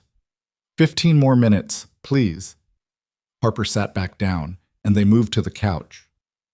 For a while they just sat in comfortable silence, Harper's head on his shoulder, his arm around her. My dad's letter, Harper said eventually. What he wrote about you. About giving you a chance. You don't have to do anything because of what he wrote. That's not fair to you. I know, but it made me realize something. I've been so focused on protecting myself from getting hurt again that I haven't let myself consider what I'd be missing if I didn't try. If I just kept you at arm's length forever. Ethan's heart was pounding. And what would you be missing? This? Us. The way you make me feel safe enough to fall apart because you're not going anywhere. The way you show up every single time, even when it's hard. She tilted her head to look up at him. The way you look at me like I'm not broken, even when I feel like I am. You're not broken, Harper. I know, but sometimes I need someone to remind me. She sat up, turning to face him fully. I'm scared, Ethan. I'm terrified. But I think I'm more scared of living my whole life wondering what could have been. What are you saying? I'm saying let's do this for real. Not slow and careful and with one foot out the door. Let's actually try. Let's see if we can be what we were supposed to be 15 years ago. Are you sure? Because once we do this, once we really commit to this, I'm all in. There's no halfway for me. I'm sure. She took his hand, lacing their fingers together. I want to be brave, like my dad said. I want to choose love instead of fear. Ethan cupped her face with his free hand, his thumb brushing across her cheekbone. I'm going to spend the rest of my life proving I'm worth this chance. I promise you that. I know you will. He kissed her then, soft and careful, like she was something precious that might break. Harper kissed him back, her hand coming up to rest on his chest, over his heart. When they pulled apart, they were both smiling. Took you long enough, Mia's voice came from the stairs. They both jumped, turning to see Mia sitting on the landing in her pajamas, grinning. Mia Grace Grayson, you're supposed to be in bed, Ethan said, trying to sound stern and failing completely. I was in bed. Then I came down for water and saw you kissing. Does this mean Harper's your girlfriend now? I think that's between Harper and me, Ethan said. It means we're together, Harper said, smiling at Mia. If that's okay with you. Of course it's okay. I've been trying to get you two together forever. Mrs. Chen would be so proud of me. Mrs. Chen might have too much influence on your life, Ethan said, standing up and herding Mia toward the stairs. Bed. Now. For real this time. Can I tell my friends at school that my dad has a girlfriend? How about we wait a few days on that? Fine, but I'm telling Mrs. Chen tomorrow. She'll want to know her advice worked. Ethan got Mia settled in bed for the second time, and when he came back downstairs, Harper was still on the couch, the promise box open on the coffee table in front of her. She's something else, Harper said. She's been planning this since the day she met you, apparently. Smart kid. Harper closed the box carefully. I should probably head home. Let you get some rest. Or you could stay a while longer. I have to be up at 5:30 for school. Then stay until 5. I'll make you coffee. Harper laughed, and it was the sound Ethan had been missing for 15 years without knowing it. You're persistent. I'm making up for lost time. She stayed until midnight, and they talked about everything and nothing. About their dreams for the future, about whether Harper would keep her father's house or sell it. About how they'd navigate this new relationship with Mia, watching their every move. About the promise box, and whether they'd make a new promise to replace the old one. We don't need a new promise, Harper said as Ethan walked her to the door. The old one works fine. Live next door, build a life together. The marriage part, we can figure that out later. Later sounds good. He kissed her goodnight on the porch, under the stars that had watched them grow up. When she pulled away, she was smiling. Thank you, she said, for coming back, for staying, for not giving up on us. Thank you for letting me try. She walked the 30 feet to her own house, and Ethan watched until she was safely inside. Then he went back to his own quiet house and climbed the stairs to check on Mia one more time. She was fast asleep, the plastic ring from the fair on her nightstand, catching the moonlight coming through her window. Ethan stood in her doorway for a moment, thinking about promises and second chances, and how sometimes the life you're supposed to have is exactly the one you spent years running from. The next few weeks fell into a new rhythm. Ethan and Harper were careful not to rush things, mindful of Mia and the whole town watching their relationship develop. They had dinner together most nights, alternating between houses. They took walks around the lake on weekends. They went to Mia's school play and sat together in the audience, holding hands in the dark. Harper slowly began clearing out her father's things from the house, keeping what mattered and donating the rest. Ethan helped her sort through boxes of old photos and documents, learning things about Thomas he'd never known. The man had served in Vietnam, had played semi-professional baseball in his 20s, had written poetry that he'd never shown anyone except his wife. He had this whole life before I was born, Harper said one evening, holding a stack of letters Thomas had written to Margaret during the war. I knew the facts, but I didn't really understand until now. He was so young when he went to Vietnam, barely 20. Did he ever talk about it? Not much. He said some things are better left in the past. She set the letters aside carefully. I'm going to keep these. Maybe someday I'll read them, but not yet. You don't have to do this all at once, you know. This house isn't going anywhere. I know, but I need to decide what I'm doing with it, whether I'm keeping it or selling it. What do you want to do? Harper looked around the kitchen where she'd grown up, where her mother had taught her to bake, and her father had helped her with homework. Part of me wants to keep it. It's my history, my foundation. But another part of me thinks maybe it's time to let go, to build something new instead of living in the past. There's no wrong answer. I know, but I wish there was a right one. The decision came unexpectedly 2 weeks later. Harper got a call from the school principal asking if she'd be interested in taking over as the third-grade team lead. It came with a small raise and more responsibilities, but it also meant she'd need office space for meetings and planning sessions. The thing is, Harper said to Ethan that night, my house has a perfect office space, this Dad's old study, and I keep thinking about what he said in his letter, about making the house my own, filling it with my own life instead of just preserving his. So you're keeping it? I think so. But I want to make some changes, paint the walls, update the kitchen, maybe turn Mom's sewing room into a proper guest room. She looked at him. Would you help me? Not with the actual work. I'll hire people for that. But with making decisions? With figuring out what stays and what goes? Of course. Over the next month, Harper's house slowly transformed. The walls went from dated floral wallpaper to soft grays and blues. The kitchen got new countertops and appliances. The sewing room became a guest room with a comfortable bed and fresh linens. And Thomas's study became Harper's office, lined with her teaching books and her students' artwork, but with one shelf reserved for her father's things.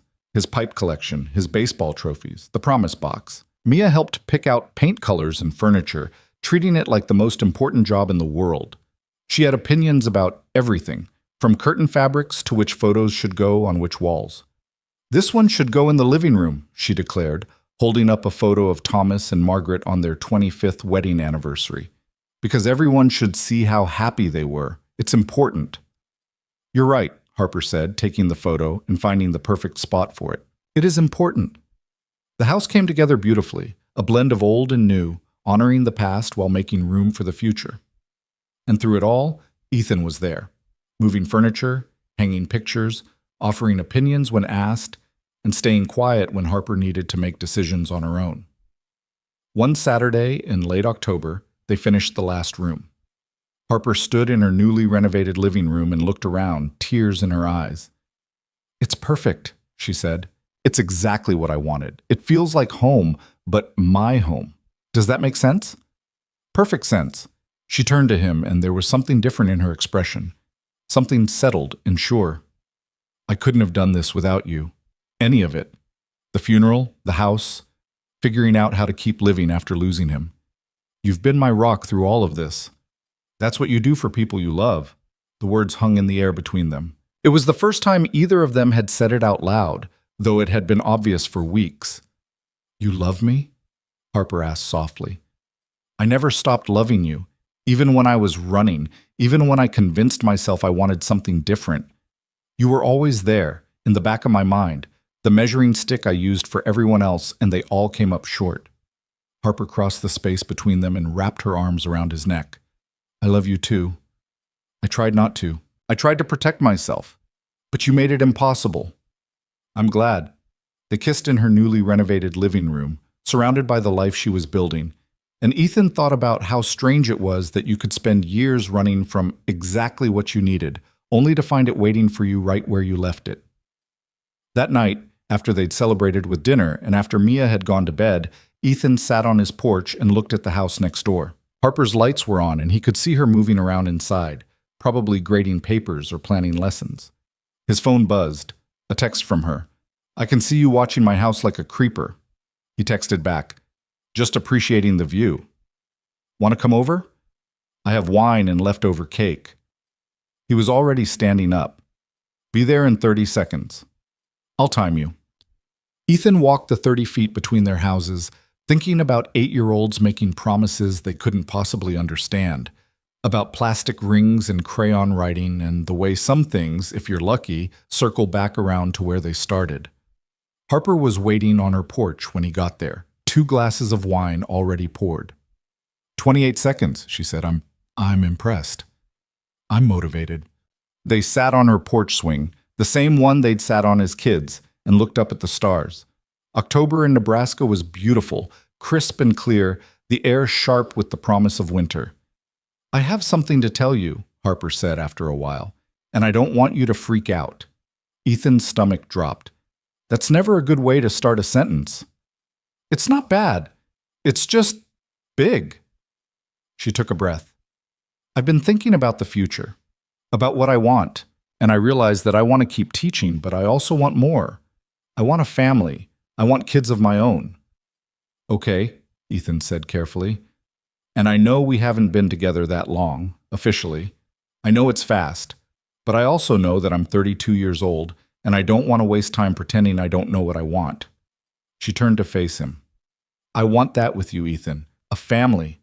A life. All of it." Ethan set down his wine glass and took both of her hands. "I want that too."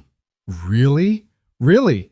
I spent 15 years building a life that looked good on paper and felt empty. I'm done with that. I want real. I want messy.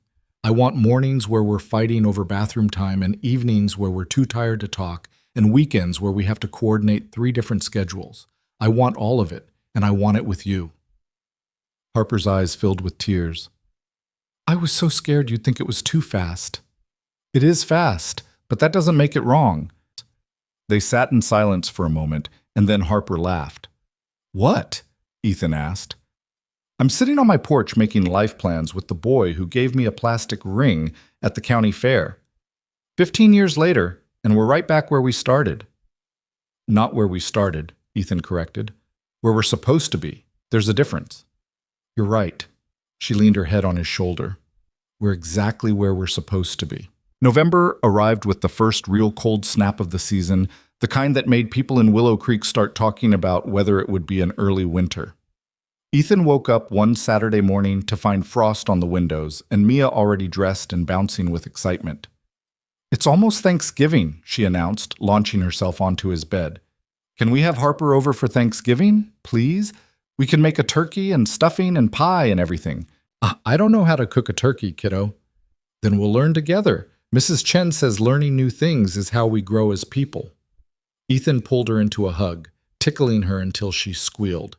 Mrs. Chen has an opinion about everything, doesn't she? That's because she's smart, Daddy. You should listen to smart people. Later that morning, while Mia was at a friend's house, Ethan drove to the cemetery. He hadn't visited his mother's grave since moving back, and something about the changing season made him feel like it was time. The Willow Creek Cemetery sat on a hill overlooking the town, rows of headstones stretching out under oak trees that were now bare for winter. Ethan found his mother's marker easily, Beth Ann Grayson, beloved wife and mother, and sat down on the cold ground beside it. Hi, Mom, he said quietly. I know it's been a while. I'm sorry about that. I've been figuring things out. The wind rustled through the bare branches above him, the only sound besides distant traffic on the highway. I'm back home. For good this time. I brought Mia with me, your granddaughter. She's 7 now, and she's incredible, smart and funny and kind. You would have loved her. He traced the carved letters of her name with his finger. I messed up pretty badly, Mom. With my career, my marriage, my whole life in Chicago, I became exactly the kind of person you warned me not to be. So focused on success that I forgot about everything else. A car drove past on the cemetery road, but Ethan barely noticed. But I'm trying to fix it. I'm trying to be the person you raised me to be. And Harper, you remember Harper, the girl next door you always said I'd end up marrying someday. He smiled despite the ache in his chest. You were right. About her. About everything. I love her, Mom. And I think this time I'm not going to screw it up. He sat there for another 20 minutes, telling his mother about Mia's school and Harper's house renovations and how strange and wonderful it felt to be back in Willow Creek. When he finally stood to leave, he felt lighter, like he'd set down something heavy he'd been carrying. On his way out of the cemetery, he passed Thomas Dawson's grave. The headstone was simple. Thomas Edward Dawson, loving father and husband, with fresh flowers that Harper must have left recently. On impulse, Ethan stopped. I know I don't have the right to make promises to you, he said to the cold stone. I broke the last one I made about your daughter, but I'm asking for your blessing anyway, wherever you are. I'm going to take care of her. I'm going to show up. I'm not leaving again. The November wind picked up, scattering leaves across the graves, and Ethan took it as the only answer he was going to get. That evening, Harper came over for dinner. Mia had convinced Ethan to attempt homemade pizza, and the kitchen was covered in flour and sauce by the time Harper arrived. This looks like a crime scene, Harper said, laughing at the state of the kitchen. A delicious crime scene, Mia corrected.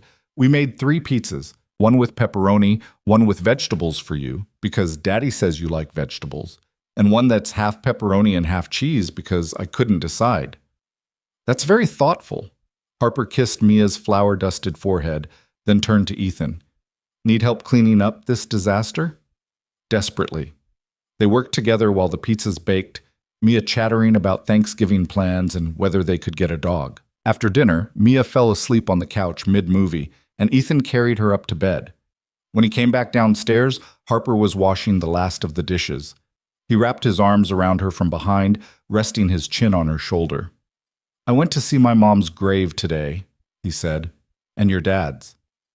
Harper's hand stilled in the soapy water. How was that? Hard, good, necessary. He kissed her shoulder. I told them both about us, about how we're trying again. What do you think they would say?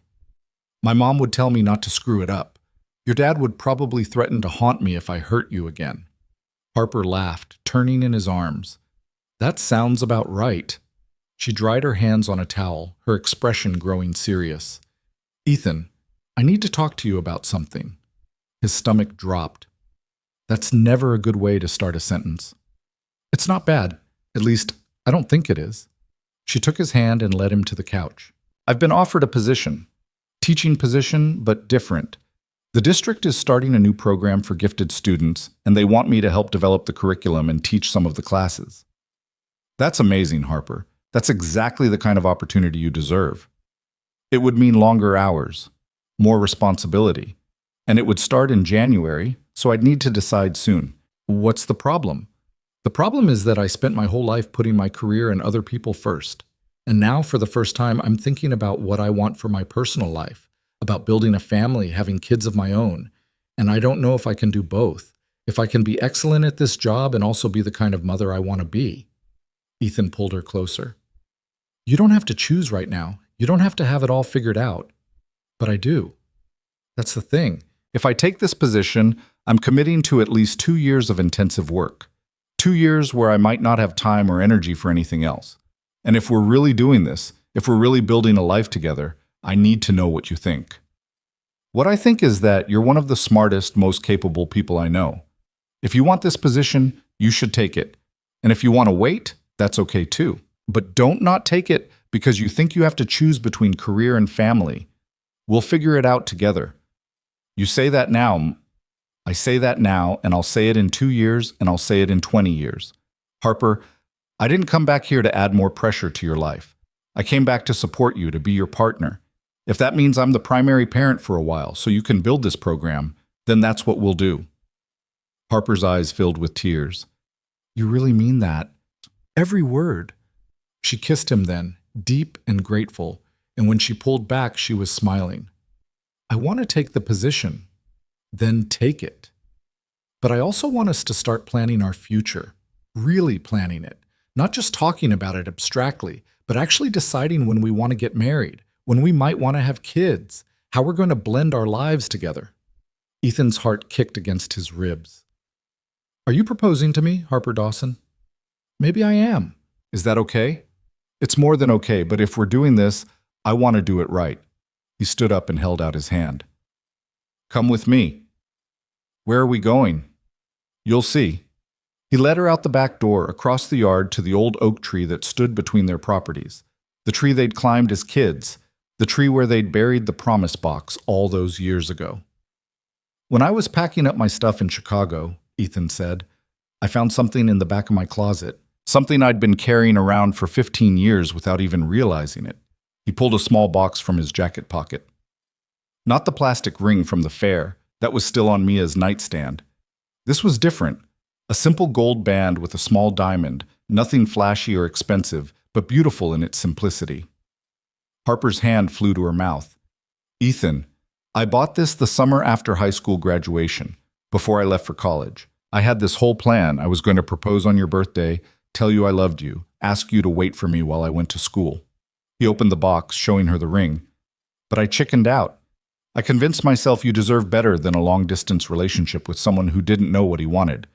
So I left without saying anything, and I've been carrying this ring around ever since, moving it from apartment to apartment, telling myself I'd throw it away but never quite managing to do it. You've had this for 15 years? 15 years of reminding myself what a coward I was, what I gave up. He took the ring out of the box and dropped to one knee in the cold November grass. Harper Marie Dawson, I know I already broke one promise to you. I know I have years of proving myself ahead of me. But I'm asking you anyway, will you marry me? Will you let me spend the rest of my life showing you that this time I'm not running? Harper was crying openly now, her hands shaking as she reached for him. You're seriously doing this right now? In your backyard, under this tree, with no planning or preparation? I've been planning this for 15 years. I just didn't know it until now. Then yes, I'll marry you. I'll marry you and build a life with you and probably regret it sometimes when you drive me crazy, but yes. He slipped the ring onto her finger, a perfect fit, like it had been waiting all this time to find its way home. Then he stood and kissed her under the oak tree where they'd made their first promise, and it felt like every road he'd taken, every mistake he'd made, had been leading him back to this moment. When they pulled apart, both of them laughing and crying, Harper looked down at the ring on her finger. It's beautiful, she whispered. It's perfect. Just like you. Don't get sappy on me, Grayson. We have too much to do. We need to tell Mia, tell David, plan a wedding. Or we could just stand here for a minute and be engaged. Harper smiled, resting her forehead against his. Okay, we can do that. They stood in the cold November night, holding each other under the tree that had witnessed their childhood and now their future, and let themselves simply be happy. The sound of a window opening made them both look up. Mia was leaning out of her bedroom window, grinning from ear to ear. I knew it. I knew you were going to ask her, she shouted into the night. Can I be a bridesmaid? Please, please, please. Mia, how long have you been awake? Ethan called up. Long enough? I heard you guys go outside and I wanted to see what was happening. This is so romantic. Mrs. Chen is going to love this story. Harper was laughing so hard she could barely stand. Your daughter is something else. Our daughter, Ethan corrected. If you'll have us both. Both of you, always. They went inside and officially told Mia, who insisted on calling David immediately despite it being after 9 o'clock. David answered on the third ring, sounding concerned. What's wrong? Is everyone okay? Uncle David! Daddy and Harper are getting married, Mia shouted into the phone. There was a pause, then David's voice came through, warm and genuinely happy. It's about damn time. Congratulations, little brother. You finally did something right. They talked for a few more minutes, David promising to drive up the next day with Sarah and the kids to celebrate properly. After they hung up, Mia insisted on making a list of everything they needed to do for the wedding. We need flowers and a cake and a dress for Harper and a suit for Daddy and decorations and music and can we have it at the church or outside or in a barn? I saw a wedding in a barn once and it was so pretty. Sweetheart, we just got engaged 5 minutes ago, Harper said, laughing. We have time to figure all that out. But time goes fast. We need to start planning now. Eventually, they got Mia calmed down and back to bed, though she made them promise to wake her up if they made any more big decisions. When the house was finally quiet, Ethan and Harper sat on the couch, Harper's head on his shoulder, both of them staring at the ring on her finger. I can't believe this is real, Harper said softly. I keep thinking I'm going to wake up and you'll be gone again. I'm not going anywhere. You're stuck with me now. Good. She turned to look at him. I want to get married soon, not a long engagement. Is that okay? How soon? Spring, March, or April. Something simple. Family and close friends. Nothing too big or fancy. That sounds perfect. And I want my dad to be part of it somehow. I know he's gone, but I want him there in some way. Ethan thought for a moment. What if we got married under the oak tree? The one where we made our first promise. And we could put a photo of him there, or include something of his in the ceremony. Harper's eyes filled with tears again. He would love that. He always loved that tree. He and my mom used to sit under it on summer evenings and watch us play. Then that's what we'll do. They talked late into the night, making plans and dreaming about the future. Harper would take the new teaching position. They'd get married in the spring under the oak tree. Eventually, they'd sell one of the houses and combine households, though they hadn't decided which one yet. And someday, when the time was right, they'd give Mia a little brother or sister. What about your work? Harper asked. You're happy with the freelance consulting? I am. It gives me flexibility to be there for Mia, and I'm making enough to contribute. But I've been thinking about maybe teaching too. The community college in the next town over is always looking for business instructors. It wouldn't pay as much as what I made in Chicago, but it would be stable, and I'd be doing something that mattered. You'd be a great teacher. You're biased. I'm objective. You're patient. You explain things well, and you actually care about people. That's 90% of teaching right there. Ethan kissed the top of her head. We're really doing this. Building a whole life together. Scared? Terrified, but in a good way. Me too. When Harper finally went home around midnight, Ethan stood on his porch and watched her walk the 30 feet to her door. She turned and waved before going inside, the ring catching the porch light, and Ethan felt something settle deep in his chest. This was it. This was the life he'd been running from and toward at the same time. The next morning, David arrived with Sarah and the kids, bringing champagne and congratulations. They spent the day together, the adults making plans while the kids ran wild in the backyard. By the time they left that evening, they had the basics figured out. A small wedding in late March, ceremony under the oak tree, reception at the church hall. Harper's students would make decorations, Rita would handle the catering, and David would officiate after getting ordained online. It's going to be perfect, Sarah said, hugging Harper goodbye. Simple and beautiful and exactly right. Over the next few months, Willow Creek watched Ethan and Harper's relationship with the kind of warm approval that only small towns can manage. Everyone had an opinion about the wedding. Rita thought they should serve prime rib, Eleanor from the bank thought they should get married at sunset. Even Mrs. Chen, Mia's teacher, had suggestions about the best flowers for a spring wedding. But through it all, Ethan and Harper stayed focused on what mattered. They weren't planning a wedding to impress anyone. They were building a foundation for a life together. Harper threw herself into her new teaching position, spending long hours developing curriculum and meeting with parents of gifted students. Some nights she didn't get home until 7 or 8, exhausted but energized by the work. On those nights, Ethan had dinner waiting, and Mia would regale Harper with stories from her day while they ate. "We're a team," Ethan told Harper one particularly long night when she apologized for being late again. "You don't have to apologize for doing work you love. That's the whole point. I just don't want you to feel like you're doing everything." "I'm not. We're sharing it. That's what partners do." As winter gave way to early spring, the wedding preparations intensified.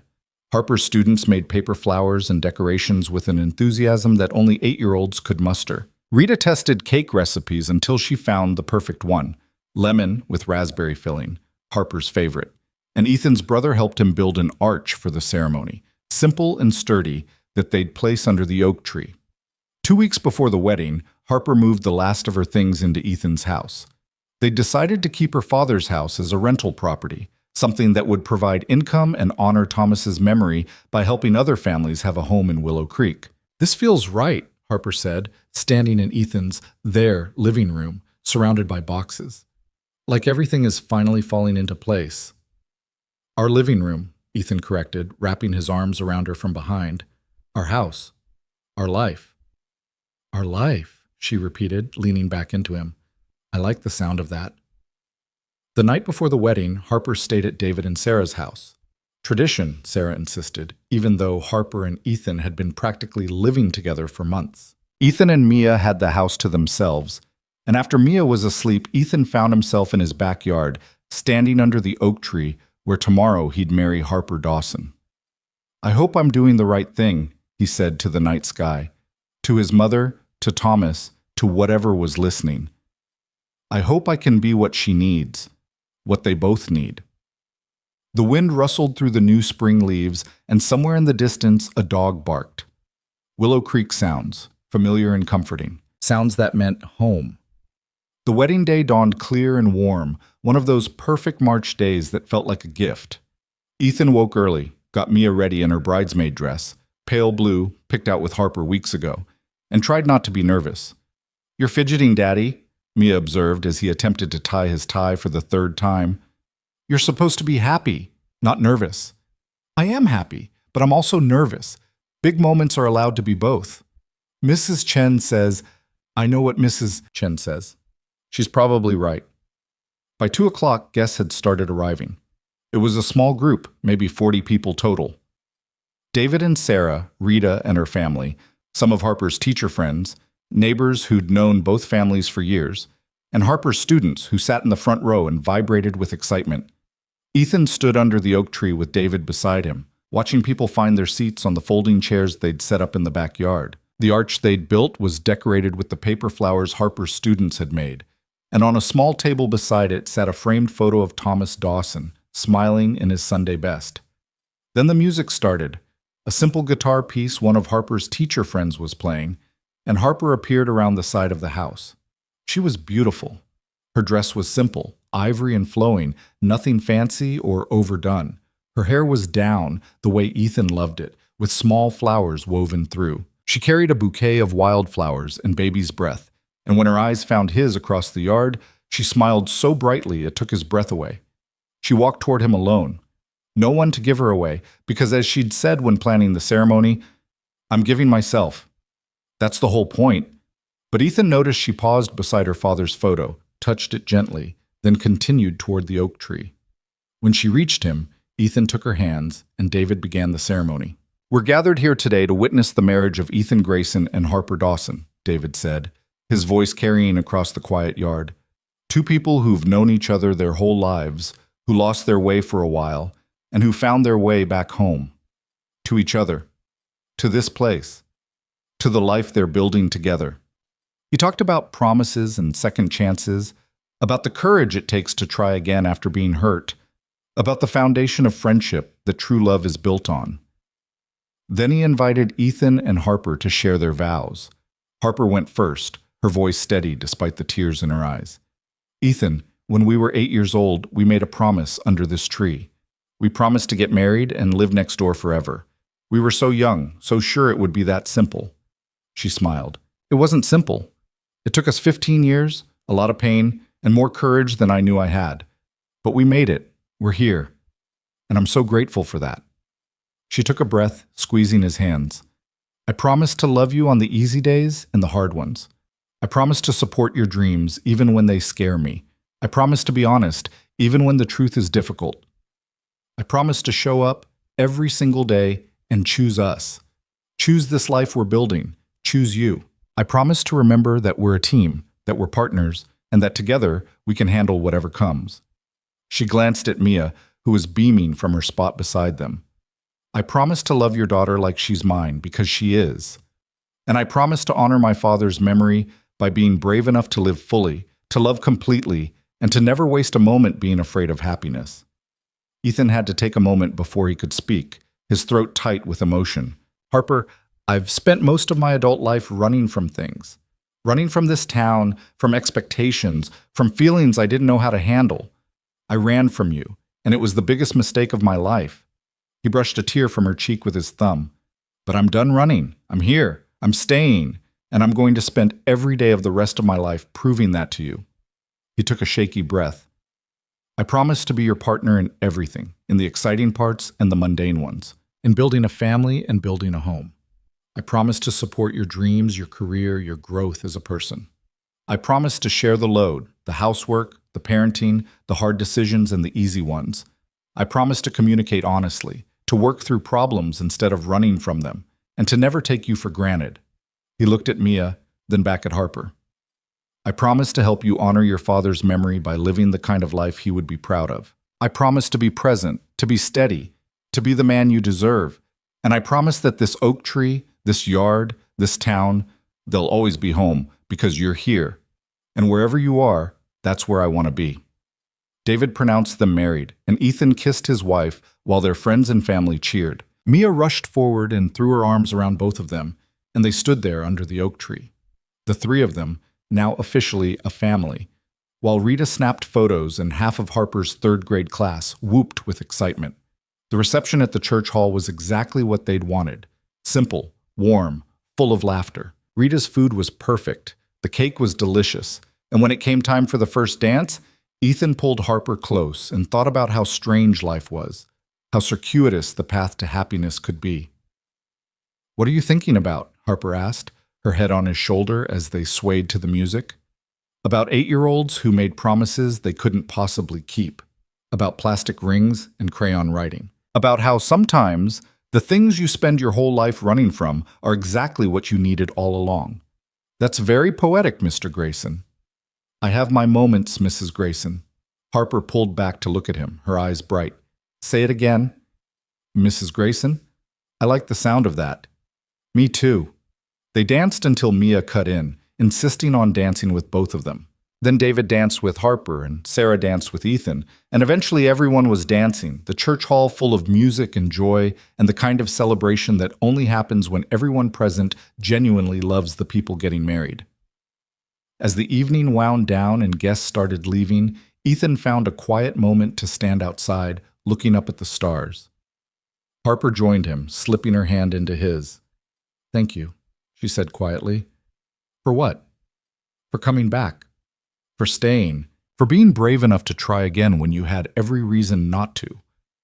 Thank you for letting me. For giving me a second chance when I didn't deserve one. You deserved it. You earned it. Every day since you came back, you've earned it.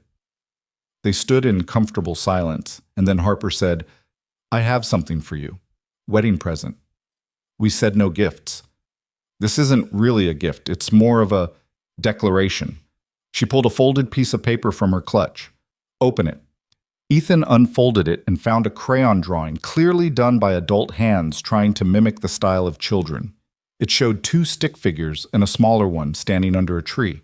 Above it, in careful letters, it said, New promise. Ethan, Harper, and Mia promise to love each other, support each other, and stay together forever. For real this time. I thought we needed a new promise, Harper said. One that includes all three of us. One that we can actually keep. Ethan pulled her close, the paper crumpling slightly between them. It's perfect. We'll keep this one, I swear.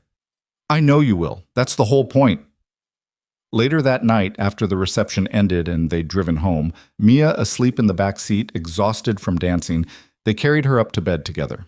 Then they stood in this bedroom, helping each other out of wedding clothes, and climbed into bed not for anything romantic or dramatic, but simply because they were tired and happy and married. I can't believe we did it, Harper said, curled against Ethan's side. We actually got married. Best decision I ever made, after coming back here in the first place. What do you think happens now? Now? Now we live. We build our life. We raise Maya. We work and laugh and fight and make up. We have good days and bad days and everything in between. Sounds kind of ordinary. Sounds perfect. Harper tilted her head to kiss him. I love you, Ethan Grayson. I love you too, Harper Grayson. They fell asleep like that, tangled together in the house where Ethan had grown up, 30 feet from the house where Harper had grown up, under the same stars that had watched them make their first promise all those years ago. 3 months later, on a warm June evening, Ethan and Harper sat on their back porch while Mia played in the yard. Harper's hand rested on her still flat stomach, a secret they were keeping for just a little while longer. When should we tell her? Harper asked, watching Mia chase fireflies. Soon. She's going to be over the moon. She's going to tell Mrs. Chen immediately. And Mrs. Chen will probably have very specific advice about pregnancy and parenting. Harper laughed, leaning into Ethan's shoulder. I'm scared. Is that okay? To be this happy and still scared? More than okay. That's what it means to love something. You're scared of losing it.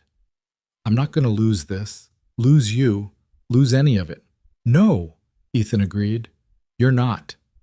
They sat in comfortable silence, watching their daughter play, thinking about the baby that would arrive in February, about the life they'd built from the broken pieces of old promises. Mia ran up to the porch, breathless and grinning, a firefly cupped carefully in her hands. Look, I caught one. Can we keep it? You know we can't keep fireflies, sweetheart, Harper said gently. They need to be free.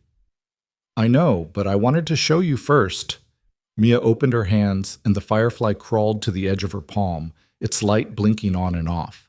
Then it flew away, joining the dozens of others that had started to appear in the gathering dusk. Make a wish, Ethan said, remembering his own mother telling him the same thing when he was Mia's age. Mia closed her eyes tight, her face scrunched in concentration. Then she opened them and grinned. Done, but I can't tell you what it was or it won't come true. Fair enough.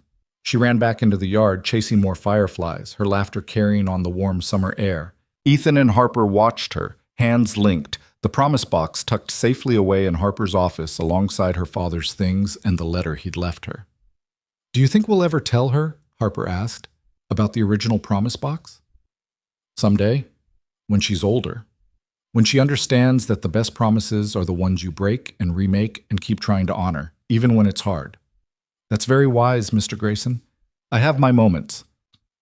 The fireflies continued their dance as night fell over Willow Creek, and in the house next door, now rented to a young couple with a baby, lights flickered on. The oak tree stood sentinel between the properties, its branches stretching toward both houses, connecting them the way it had for decades. Ethan thought about the 8-year-old boy he'd been, so sure about what he wanted, about the scared 18-year-old who'd run because staying felt like giving up on his dreams, about the burned-out 32-year-old who'd come home with nothing but a failed marriage and a daughter who deserved better. And he thought about promises, the ones you make when you're too young to understand them, the ones you break when you're too scared to keep them, and the ones you remake when you finally understand what really matters. I kept it, he said quietly. The promise. It took me 15 years, but I kept it. Harper squeezed his hand. We both did. We're living next door forever, just like we said we would. Not next door anymore, same door. Even better. Mia called out from the yard, asking them to come see something, and they stood together, walking down the porch steps into the firefly-lit yard. Their daughter grabbed both their hands, pulling them toward something she'd discovered, and they followed because that's what you did when you loved someone. You followed. You showed up. You stayed. Under the oak tree where two 8-year-olds had once buried a box full of crayon promises and plastic jewelry, Ethan Grayson stood with his wife and daughter and thought about how strange and beautiful life was, how you could spend years running from exactly what you needed, how you could break something precious and still find a way to put it back together, stronger than before. How sometimes coming home meant finally understanding that you'd been carrying it with you all along. The fireflies danced. Mia laughed. Harper's hand found his, and Ethan breathed in the warm Nebraska night, the smell of grass and summer and home, and knew with absolute certainty that he was exactly where he was supposed to be. Not because it was perfect, not because it was easy, but because it was real, and it was his. And he'd finally stopped running long enough to recognize it. The promise was kept. The circle was complete. And tomorrow they'd wake up and keep building this life together, one ordinary, extraordinary day at a time. That was enough. That was everything. That was home.